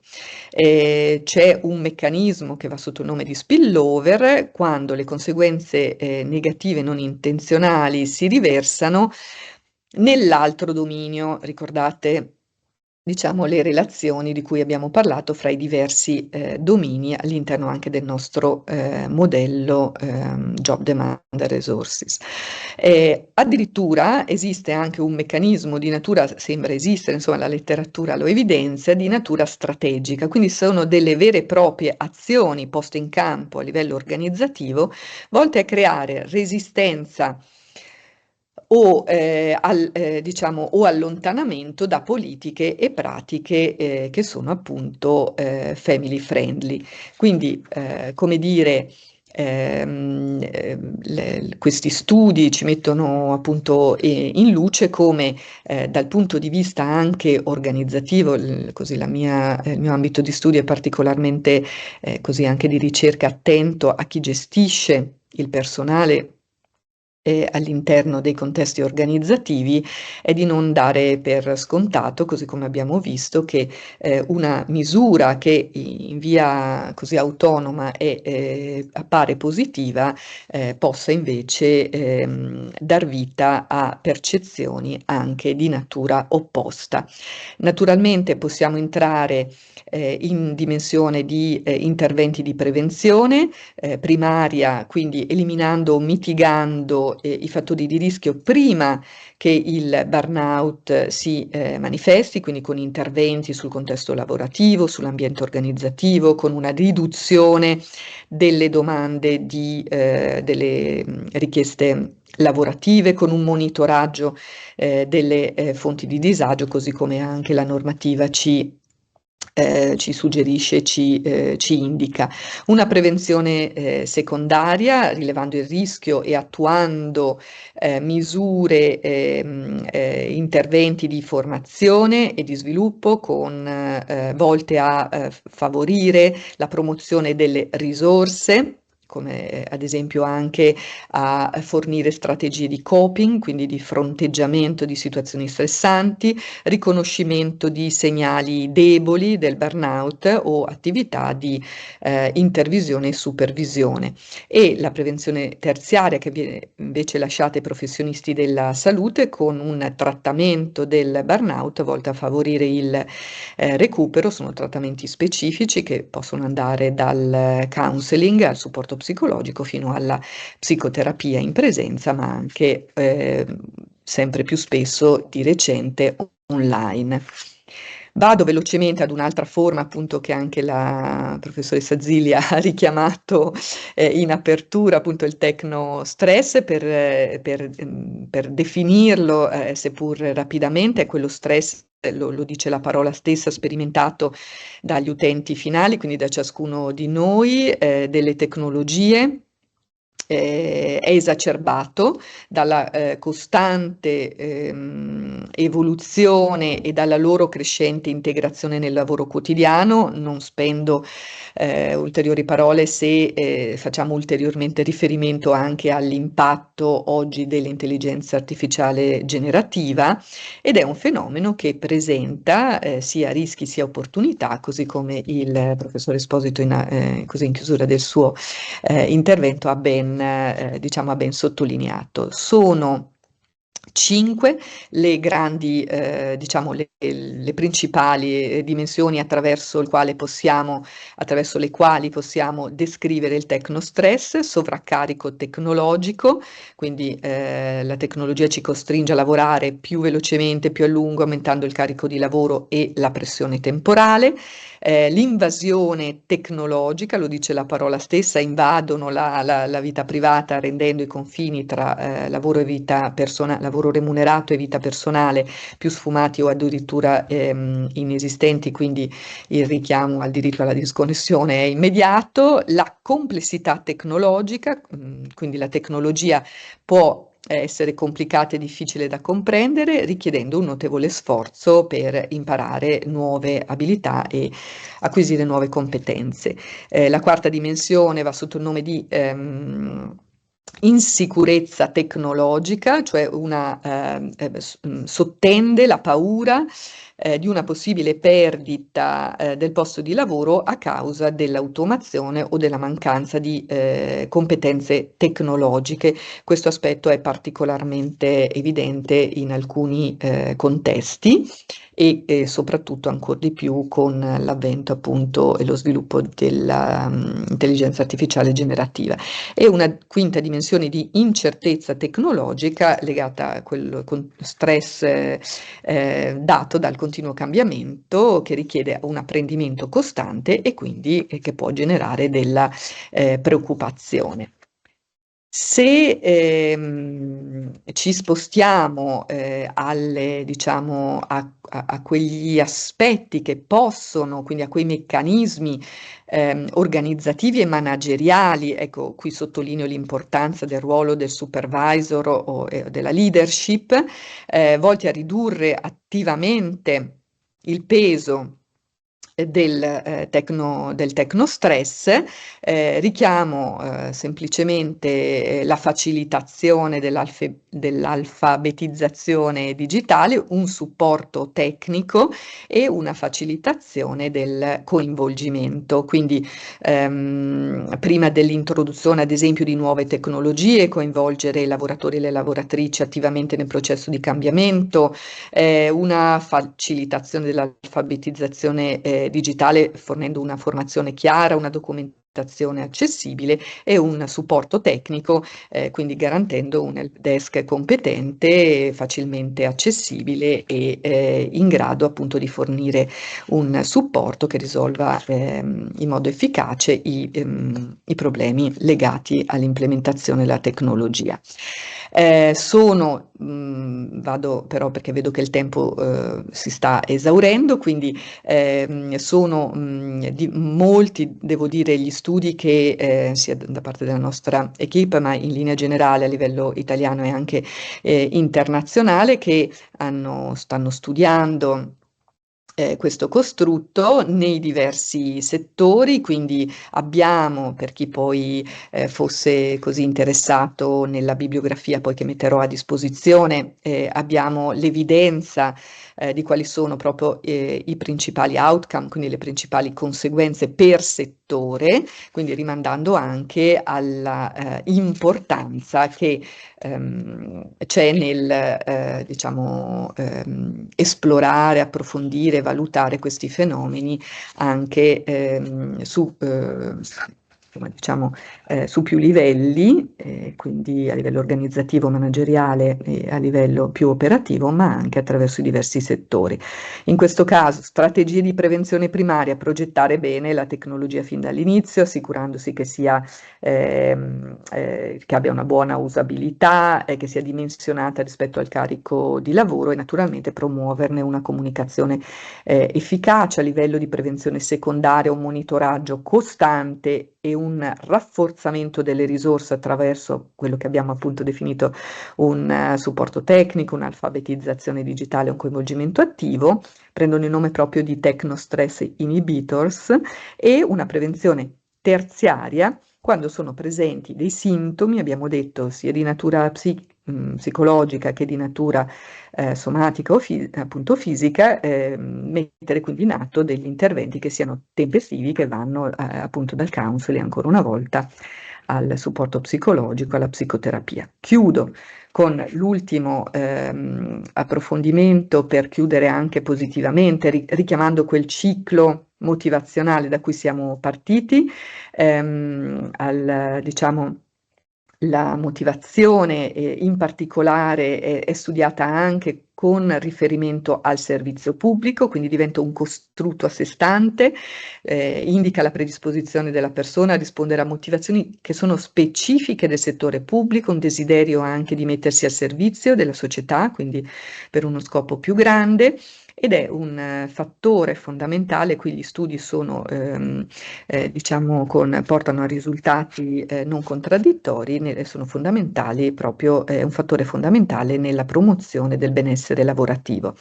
Anche in questo caso si articola in più dimensioni, ad esempio una proprio attenzione al policy making pubblico, un senso del dovere, una compassion, quindi una apertura, una sensibilità nei confronti dei destinatari dei servizi, e anche una dimensione che così fa riferimento ad al dedicarsi personalmente all'attività lavorativa.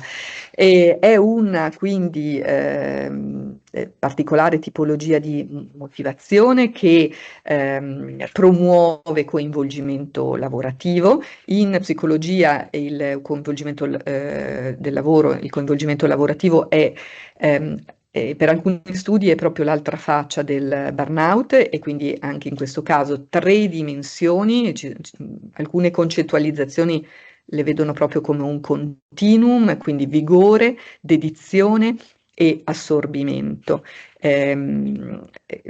Alcuni aspetti, diciamo, nel lavoro pubblico sono particolarmente importanti. La letteratura sottolinea il ruolo della centralizzazione e il ruolo della formalizzazione, legato ovviamente alla dimensione burocratica che possono avere. Qui devo dire i risultati non sono sempre diciamo nella stessa direzione, ma sicuramente nel momento in cui una centralizzazione vada a ridurre il livello di autonomia percepito, quindi ci sia una frustrazione, cioè si dia vita a una percezione di frustrazione rispetto a livelli meno ampi della propria autonomia o a una percezione di frustrazione della propria competenza, così come abbiamo poc'anzi descritto, senz'altro gli effetti sulla motivazione sono di natura negativa, quindi la peggiorano. Così come peggiora anche il comportamento, cioè l'apertura all'innovazione, aspetto che ritengo nel servizio pubblico sia davvero da diciamo, contrastare questo effetto negativo affinché possano essere i nostri contesti senz'altro dei contesti in grado di accogliere le sfide che abbiamo di fronte e un impatto naturalmente positivo sia sulla performance del lavoratore, della lavoratrice, sia della intera organizzazione. Chiudo dicendo, esiste anche un lato scuro della motivazione, quindi persone con alta motivazione al servizio pubblico tendono ad avere delle aspettative più elevate rispetto al proprio lavoro, questo può portare a che cosa? A un aumento dello stress e quindi, come abbiamo visto, ad un aumento, ad esempio, in questo studio dell'esaurimento emotivo, una delle componenti, quella centrale del burnout.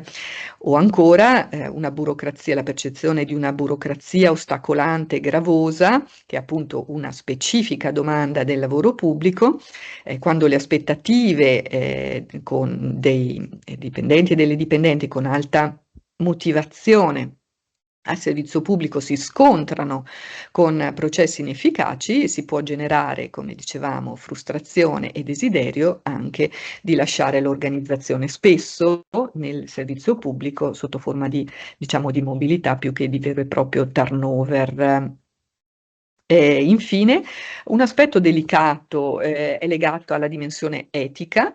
In questi studi la spinta a perseguire l'interesse pubblico sembra paradossalmente portare a giustificare eventuali comportamenti diciamo così, non etici e quindi di fronte a un'eccessiva burocrazia oppure a delle inefficienze, dipendenti con alta motivazione al servizio pubblico potrebbero essere così tentati, spinti ad infrangere le regole per un bene superiore, per uno scopo più grande, per raggiungere un risultato che è considerato più importante della procedura tecnica che è stata posta in essere per raggiungere questo obiettivo.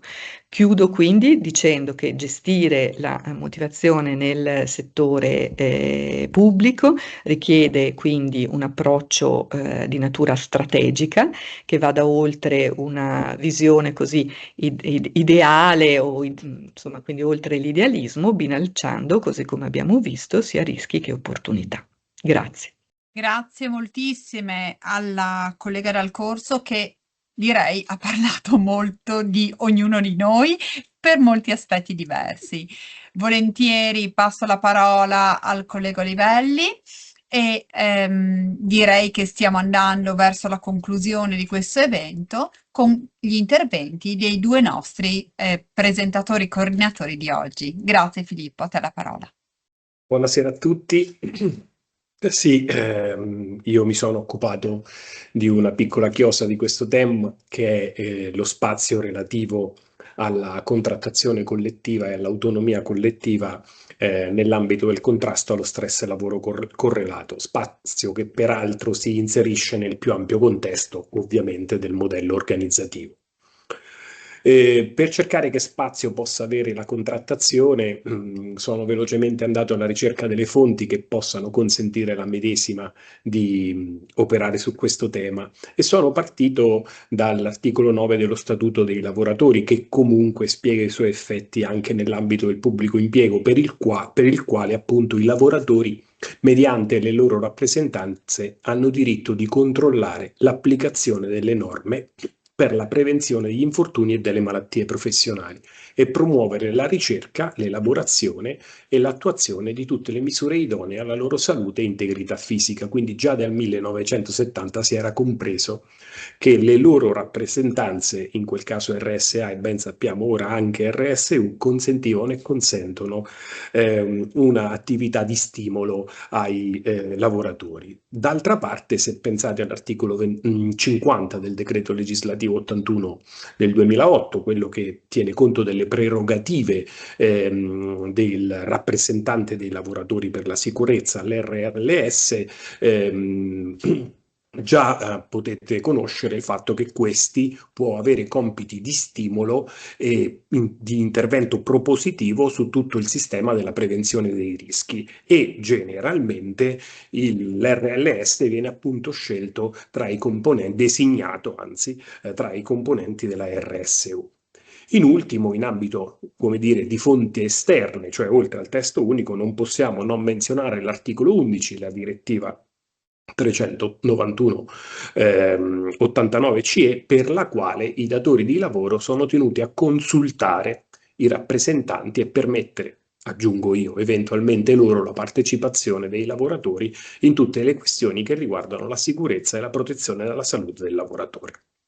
A fianco a queste norme, appunto, dicevo, di carattere che io ho definito esterno, ci sono tutte quelle interne, cioè che ricaviamo dal decreto legislativo 165 del 2001. E qui emergono degli stretti ambiti entro cui la contrattazione collettiva si può muovere, e poi vedremo effettivamente si è mossa. Innanzitutto dobbiamo partire dall'articolo 40, per il quale la contrattazione collettiva si esplica attraverso le materie delle sanzioni disciplinari, valutazione delle prestazioni ai fini della corresponsione del trattamento accessorio e mobilità. Ed anzi, l'articolo esplicitamente esclude la medesima dall'organizzazione degli uffici e dalle materie inerenti alle prerogative dirigenziali. Quindi prima facie non sembrerebbe possibile la contrattazione collettiva poter agire nell'ambito dell'organizzazione, quindi anche del perseguimento del benessere e quale punto di caduta contrasto allo stress lavoro correlato. A fronte però di questa esclusione di carattere generico, quasi generalista da parte del legislatore, si aprono secondo me due strade per la contrattazione collettiva che sono parallele, e sono la prima quella della partecipazione, cui è stato dedicato il clip di Palermo, e quindi non vorrei ora ripetere argomenti già trattati che i corsisti già conoscono. Però dal combinato disposto degli articoli 5, 9 e 44 del testo unico emerge che è possibile agire sul tema dell'organizzazione del lavoro nella misura in cui i contratti collettivi nazionali consentono nel determinate materie dedicate l'attivazione del percorso di cui è l'articolo 9, e cioè la partecipazione. Esplicitamente sia l'articolo 5 che l'articolo 44 menzionano il tema organizzazione del lavoro nelle amministrazioni, quindi la partecipazione, che ripeto trova le sue radici giuridiche, le sue fonti in questi due articoli, potrebbe essere uno strumento che consente alle organizzazioni sindacali di attivarsi da questo punto di vista. Peraltro sottolineo che in realtà nell'articolo 5 leggiamo che le organizzazioni sindacali sono comunque destinatarie del diritto di informazione ed eventualmente ulteriori forme di partecipazione se previste dal contratto collettivo. Quindi emergerebbe la distinzione tra l'informazione e la consultazione delle medesime. Ora, tralasciando il tema della partecipazione, che è già complesso di per sé, insomma, è un tema su cui si può discutere anche visti i risultati o i pochi risultati cui è pervenuto, secondo me è più interessante invece parlare di un'altra attività che può porre in essere l'organizzazione sindacale, che è quella che io chiamo della condivisione. Infatti, sin dalle tornate contrattuali del 2016-2019 è entrata stabilmente nella dinamica contrattuale collettiva la dimensione per la quale, come accennava precedentemente il professore Esposito, si è passati dal superamento della dinamica semplicemente sanzionatoria oppure ex post oppure una dinamica contrattuale che tiene conto solo di contrasto a fenomeni già verificatisi, invece ad una dinamica che egli ha chiamato più proattiva. E da questo punto di vista faccio l'esempio dell'evoluzione dei contratti collettivi, che prima si occupavano solo dalla prospettiva antidiscriminatoria, appunto delle discriminazioni di genere, oppure a tutte quelle altre forme di discriminazione che creavano e creano poi quale punto di caduta stress del lavoratore. In sostanza, prima la contrattazione collettiva, dicevo, si occupava di impedire che qualcosa accadesse, invece ripeto, dalle penultime tornate di rinnovo contrattuale è venuta fuori una prospettiva più proattiva, una dimensione più complessa che tende a costruire un modello condiviso teso al superamento di determinate problematiche organizzative, non ultime quello dello stress. Ma com'è possibile tecnicamente, se l'articolo 40 impedisce alle organizzazioni sindacali di attivarsi nell'ambito dell'organizzazione, che queste invece si siano occupate, come vedremo fra poco, di questioni inerenti all'organizzazione e al contrasto dello stress? L'apertura è avvenuta con il comma 3 bis dell'articolo 40, che, come voi sapete, fa riferimento alla contrattazione integrativa o di secondo livello, per la quale appunto le organizzazioni sindacali, la locuzione utilizzata, ecco, possono attivare autonomi livelli di contrattazione, appunto di secondo ordine, che possono riguardare determinate materie, tra cui appunto è venuta fuori questa del contrasto non solo, ma anche allo stress lavoro correlato.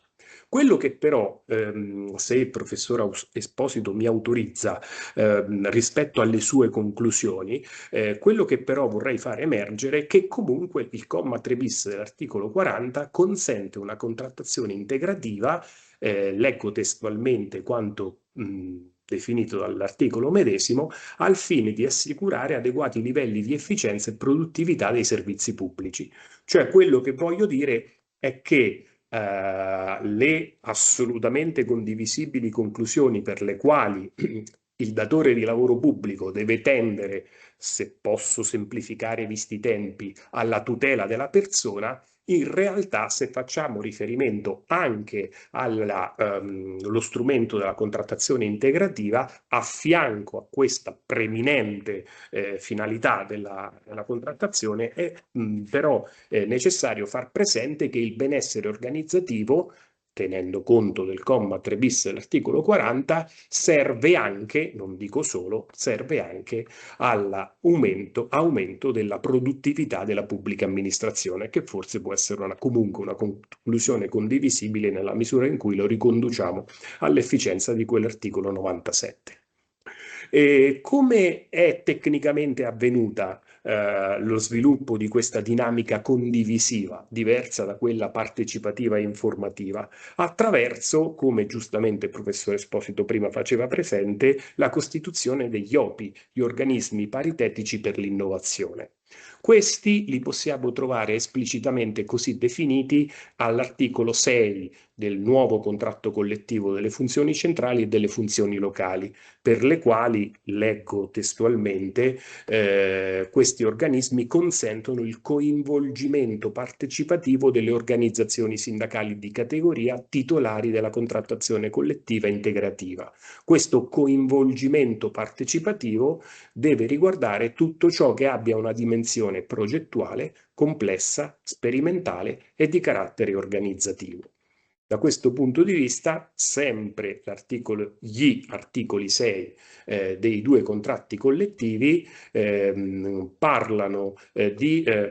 trattano il tema dell'organizzazione anche come contrasto allo stress lavoro correlato e ai fenomeni di burnout. Tuttavia, in quella dinamica proattiva di cui appunto il e i miei predecessori hanno parlato, in realtà appunto il benessere organizzativo tiene conto, come anche in altri clip è emerso, del lavoro agile, ovviamente, delle politiche formative, delle politiche di conciliazione dei tempi di vita e di lavoro, dei cambiamenti conseguenti alla transizione ecologica ed anche digitale e all'introduzione dell'AI. Dopodiché utilizzo il termine dimensione condivisiva, quindi questo strumento di condivisione, perché in fondo questi OIP altro non possono fare che semplici proposte, purché profonde, articolate, complete, auspicabilmente sperando appunto che il dirigente ne possa tener conto, ma sempre tali proposte rimangono. In realtà, se però prendete l'articolo 8 del contratto collettivo sanità, non unitario, e quindi sulla valenza ne potremmo poi anche discutere, vi sono disposizioni molto più specifiche e complesse, di natura anche procedurale, inerenti al funzionamento dell'organismo paritetico medesimo.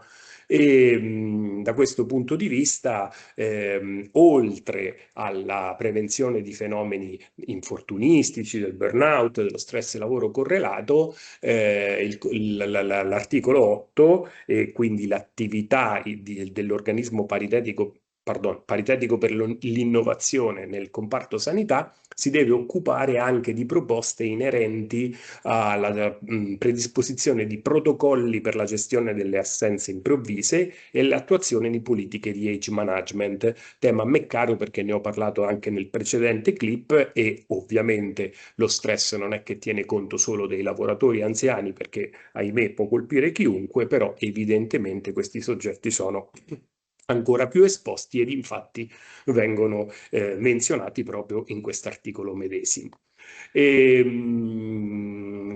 Da un punto di vista procedurale è interessante l'articolo 8 del comparto sanità, perché ci fa presente come questo organismo debba necessariamente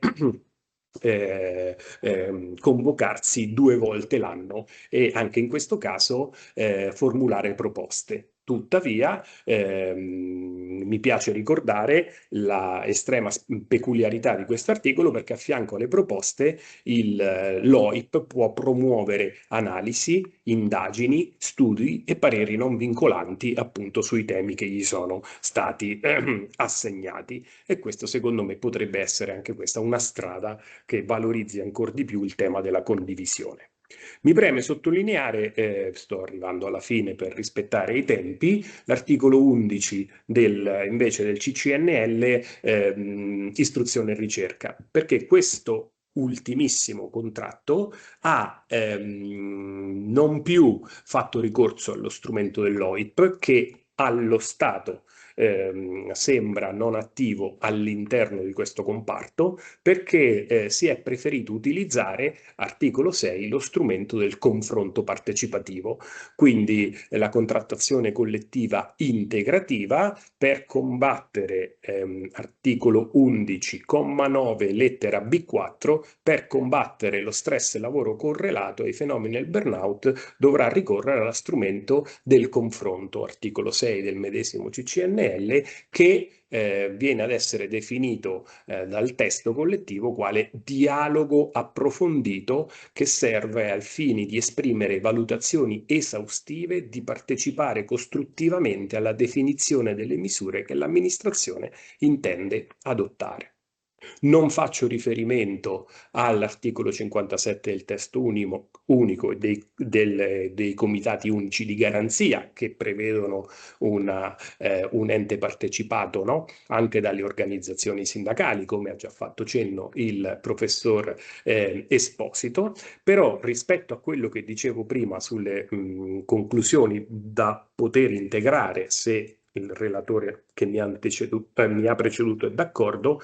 Il comma 3 dell'articolo 57 relativo ai CUG definisce i medesimi come soggetti che contribuiscono all'ottimizzazione della produttività del lavoro pubblico, migliorando l'efficienza delle prestazioni, collegata alla garanzia di un ambiente di lavoro sano e teso al benessere organizzativo. Quindi, se volete, anche nella natura dei CUG comunque c'è uno scopo di incremento della produttività. E poi c'è tutto il tema di riuscire a capire come dovranno operare tra di loro gli OIP e i CUG, quindi gli organismi paritetici per l'innovazione e i vecchi comitati unici di garanzia, atteso che alcune competenze tra di loro potrebbero sovrapporsi. Non vado oltre per non portarvi via tempo.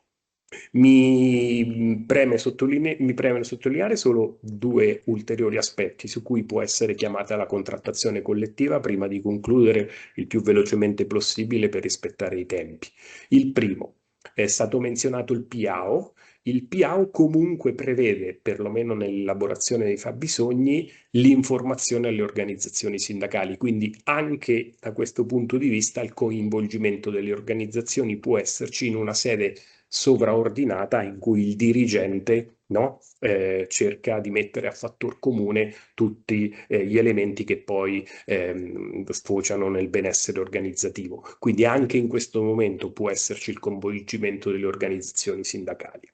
E poi un tema che tratta forse un pochino più l'ambito previdenziale su cui i miei studi in parte sono approfonditi e mi fa piacere anche menzionare il dottor De Falco che ha approfondito questo tema. Vorrei far presente che nei contratti collettivi comunque c'è anche tutta la dimensione del welfare aziendale.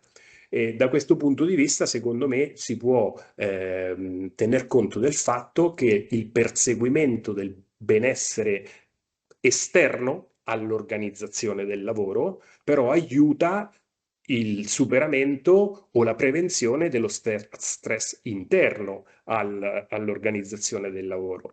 Nel senso che io non faccio tanto riferimento alle misure di welfare già presenti oggi a favore dei dipendenti pubblici e previste dal legislatore e dalla contrattazione collettiva. Dicevo, non faccio riferimento alle misure che introducono la detassazione del trattamento accessorio, che poco hanno a che vedere con lo stress, se non che, ma forse, magari, se mi consentite una battuta, se guadagno un po' di più, magari sono meno stressato. Ma al di là di questo, i servizi di welfare aziendale introducono anche servizi alla persona, i quali potrebbero aiutare, soprattutto dal punto di vista medico-psicologico, la prevenzione o la cura del fenomeno.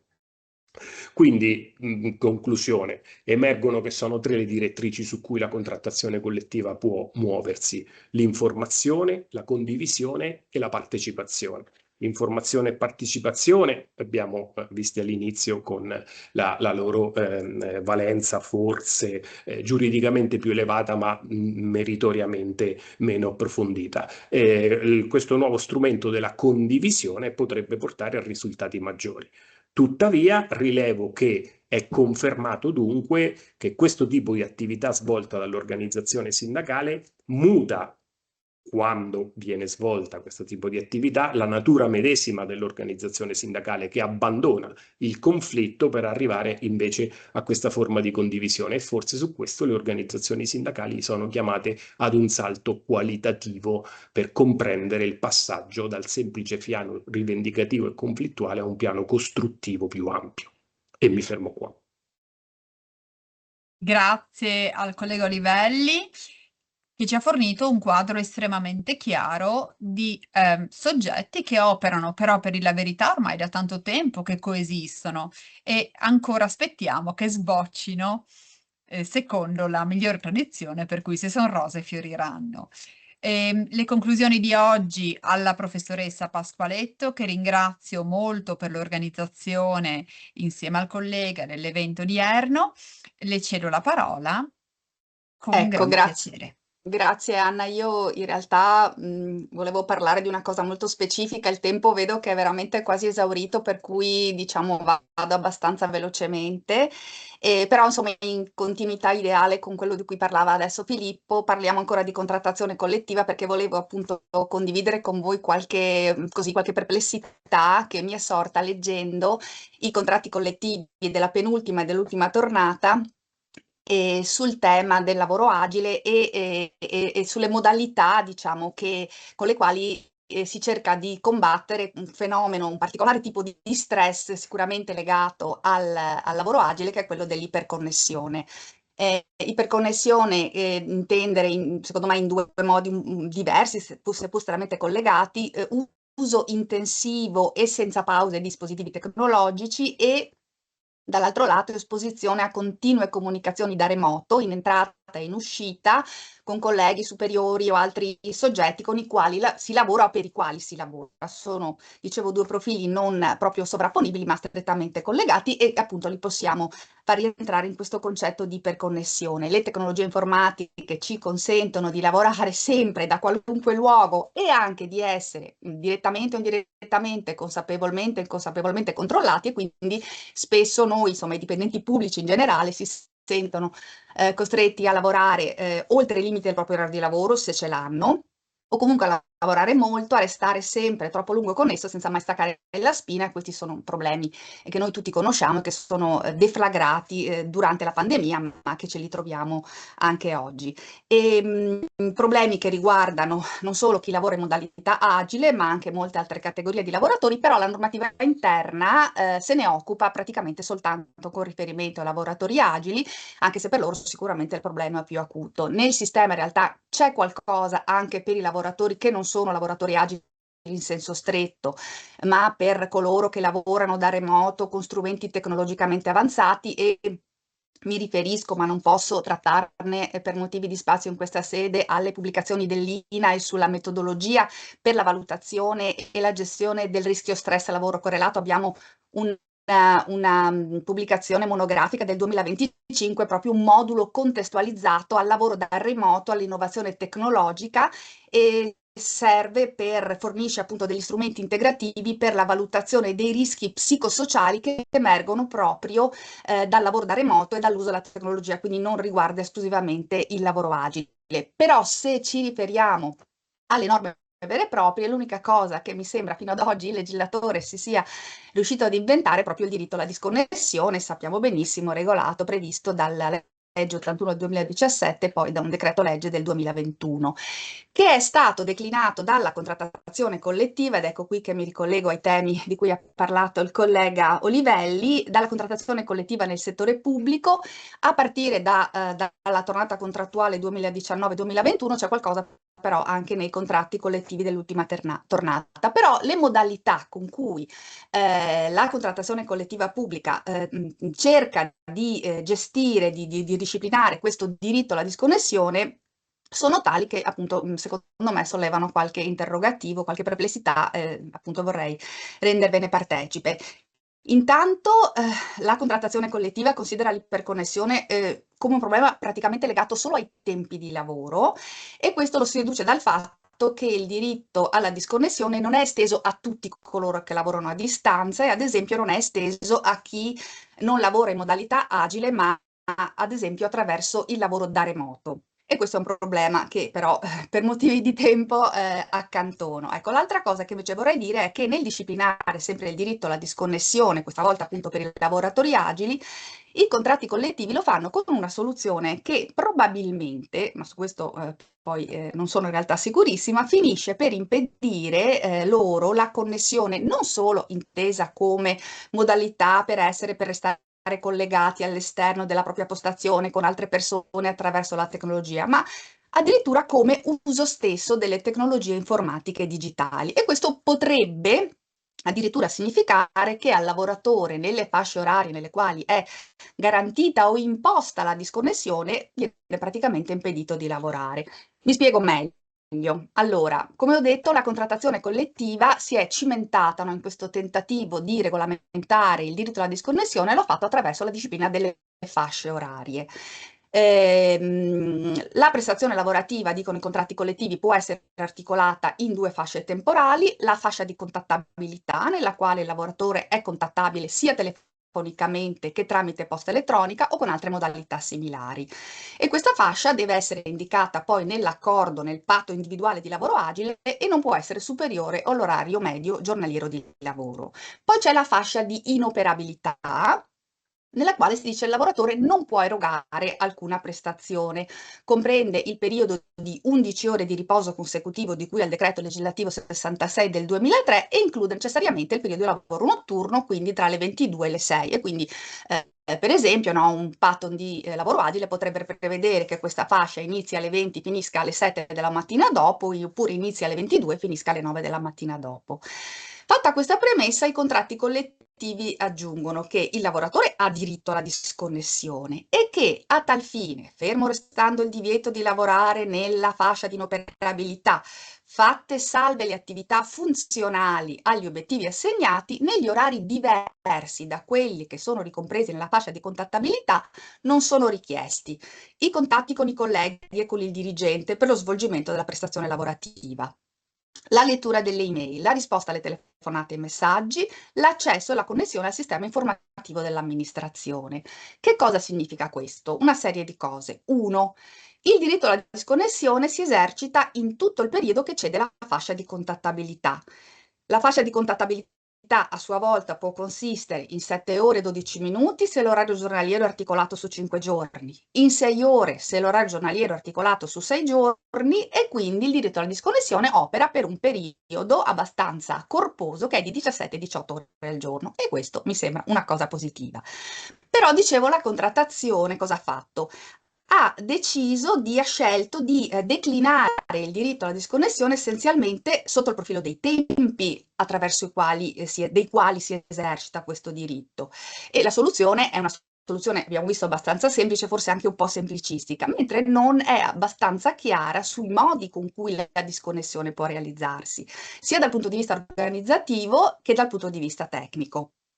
In realtà l'articolo 19 della legge 81 del 2017 stabilisce che l'accordo di lavoro agile deve individuare le misure tecniche e organizzative per assicurare la disconnessione del lavoratore dalle strumentazioni tecnologiche.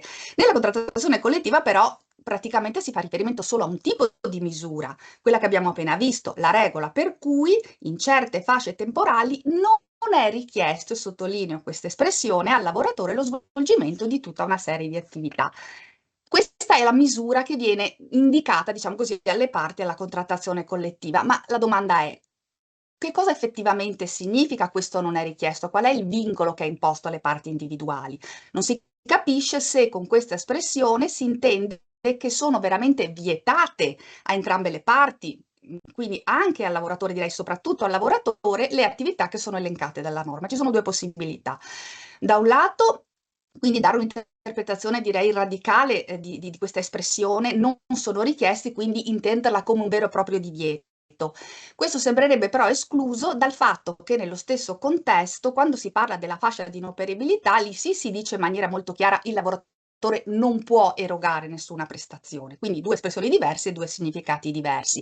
E ambiguo mi sembra anche il riferimento, l'inciso fatte salve le attività funzionali agli obiettivi assegnati, che lascia intendere che invece anche al di fuori della fascia di contattabilità il lavoratore possa compiere alcune attività che magari sono proprio quelle che di regola gli sono inibite.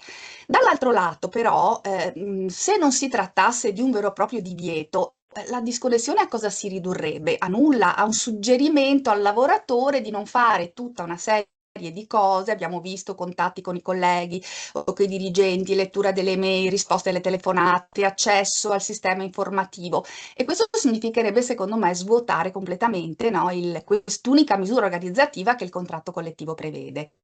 Quindi io propenderei per una lettura, diciamo, un po' estremista, e quindi direi che questo non sono richiesti, vuol dire il lavoratore non deve fare queste cose, pur consapevole che ne deriva un'ulteriore conseguenza abbastanza pesante.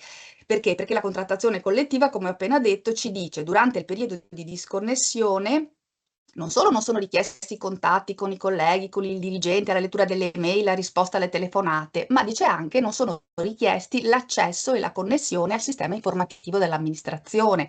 E quindi questo può significare, se ragioniamo appunto in termini di divieto, che in questo arco di tempo praticamente si impedisce al lavoratore di lavorare, se non usando la carta e la penna, perché ormai lavoriamo con gli strumenti informativi che ci sono messi a disposizione dell'amministrazione. E questo a sua volta sembra in contraddizione con l'idea che il lavoro agile dovrebbe essere un lavoro senza vincoli di tempo. Quindi anche per questo motivo l'imposizione di un vero e proprio divieto sembra eccessivo. Dall'altro lato però forse è l'unico modo per evitare l'iperconnessione intesa in quel senso ampio in cui dicevo all'inizio, e quindi tutti i rischi psicosociali che vi sono connessi. E quindi penso che almeno da questo punto di vista, pur con tutta una serie di contraddizioni interne, i contratti collettivi nell'accogliere, se questa è l'interpretazione corretta, una nozione, direi radicale, del diritto alla disconnessione, hanno fatto qualcosa di condivisibile, perché hanno messo insieme il diritto a non essere contattati con una sorta di diritto dovere di non lavorare o comunque di non lavorare usando le strumentazioni tecnologiche. Ci sarebbero altre cose da dire, ma il tempo è veramente poco ormai e quindi mi fermerei qui, ringraziando ovviamente i colleghi per l'ampiezza delle trattazioni e l'approfondimento e la quantità incredibile di stimoli che ho ricevuto io personalmente, ma penso tutti da queste relazioni che mi hanno preceduto. Anna, grazie anche a te. Grazie Elena. Abbiamo avuto in realtà non le conclusioni, ma abbiamo avuto un'altra apertura di strade, per cui adesso tutti insieme, visto che il tempo è volato, riusciamo a salutare e salutarci. 2 parole del professor Boscati, però io le sentirei. Veramente due cose rapidissime. Beh, io ovviamente ringrazio tutti e quattro i relatori perché insomma, è emersa la complessità del tema, cosa, già, affermazione per sé banale e scontata, ma contestualizzata non lo è. Credo che c'è l'elemento centrale sia emerso a partire dalla lezione del professore Esposito, poi tutti gli altri, cioè questo sforzo di passare dalla logica rimediale alla logica preventiva, una logica proattiva. Però voglio dire, noi giuslavoristi, voglio dire, e Marco ha detto benissimo, torniamo indietro di qualche anno, ma ricordiamo il professore Montuschi, disse sì, tutti molto bravi a scrivere questa cosa della prevenzione, ma in realtà siamo sulla logica rimediale, esercitoria, tutto quello che c'è. Quindi sotto questo profilo sicuramente, voglio dire, abbiamo un campo aperto da riempire. Poi è sempre molto affascinante la relazione della collega che voglio dire, ha definito tutti i vari aspetti come dire, dello stress. Sono rimasto, ho preso 50 minuti di appunti sulle varie tematiche, cercando sempre di, come dire, di inserirle e dare una lettura di carattere giuridico. Dopodiché, gli ultimi due interventi, certi contratti probabilmente qualcosa di più di meglio potevano fare, però insomma, diciamo così, in questa espansione anche delle forme partecipative c'è il grande vincolo della impossibilità di intervenire contrattualmente in materia, anche se in realtà dire, il rinvio ai riflessi dell'organizzazione sul rapporto c'è come criterio, e questo OPI è il rapporto col CUG mai definito fino in fondo. Però direi insomma che diciamo così, che questo tema diciamo così, della prospettiva preventiva e non rimediale, di progettare il lavoro, progettare l'orientazione del lavoro. Prima Marco ha richiamato Gabriele Nicosia, ha scritto pagine bellissime su questo tema, anticipando anche molto la questione. E, e soprattutto da tutti è emerso, da Marco prima e poi, che lo stress dobbiamo vederlo, tutte queste problematiche, insomma, in una prospettiva non soltanto individuale ma collettiva. Questo è il grande sforzo che dobbiamo fare. E chiudo con ma questi accomodamenti ragionevoli ci possono aiutare oppure no? No, questa è la domanda dopo. Io sui numeri non sono bravo, 9604, cos'è? Che stessa anche il caregiver, adesso la Zilli mi dirà caregiver è quello che va in macchina, ma vabbè, la mia pronuncia inglese è quella che è, però voglio dire, c'è questa estensione, questo bilanciamento tra come dire, diritti, gestione delle imprese, l'equilibrio e sicuramente anche nel pubblico diciamo, l'organizzazione flessibile ha e deve avere un rilievo fondamentale. Dopodiché non me ne voglia Giuseppe Pasqualetto, però diciamo il lavoro agile del pubblico impiego, qualche cosa che leggiamo sui libri, perché in realtà è tutto altro. Cioè, è tutto altro anche perché tornare indietro da quella fase pandemica è stato molto molto difficile nella misura in cui cioè, si è perso di vista la cultura organizzativa o non si è mai avuta con una dirigenza molto molto debole. Voglio dire, sotto questo profilo, insomma, credo che molti passi da fare ci siano. Avrei anche altre cose, una pagina di appunti qua. Detto questo, e scusate, non petita cosa fare festa, ricedo la parola, ringrazio nuovamente tutti e quattro i nostri amici e colleghi, la professora Zilli per un must che ormai conoscete, che sono le conclusioni lasciate ad Anna Zilli. Grazie davvero a tutti e Anna, a te la parola. Grazie, grazie al professor Boscati che ha già messo i semini del nostro clip in presenza a Udine. Vi aspettiamo, ci vediamo il 9 giugno per un lungo pomeriggio in cui parleremo, guarda caso, di benessere organizzativo. Ne parleremo con Andrea Bollani, Barbara De Mozzi, Valeria Filì. Ci saremo Alessandro Boscati ed io e spero tutte e tutti gli autori, gli amici di Clip. Sin qui è stato un anno fantastico, direi che a Udine festeggiamo. Grazie a tutte e a tutti, buona serata.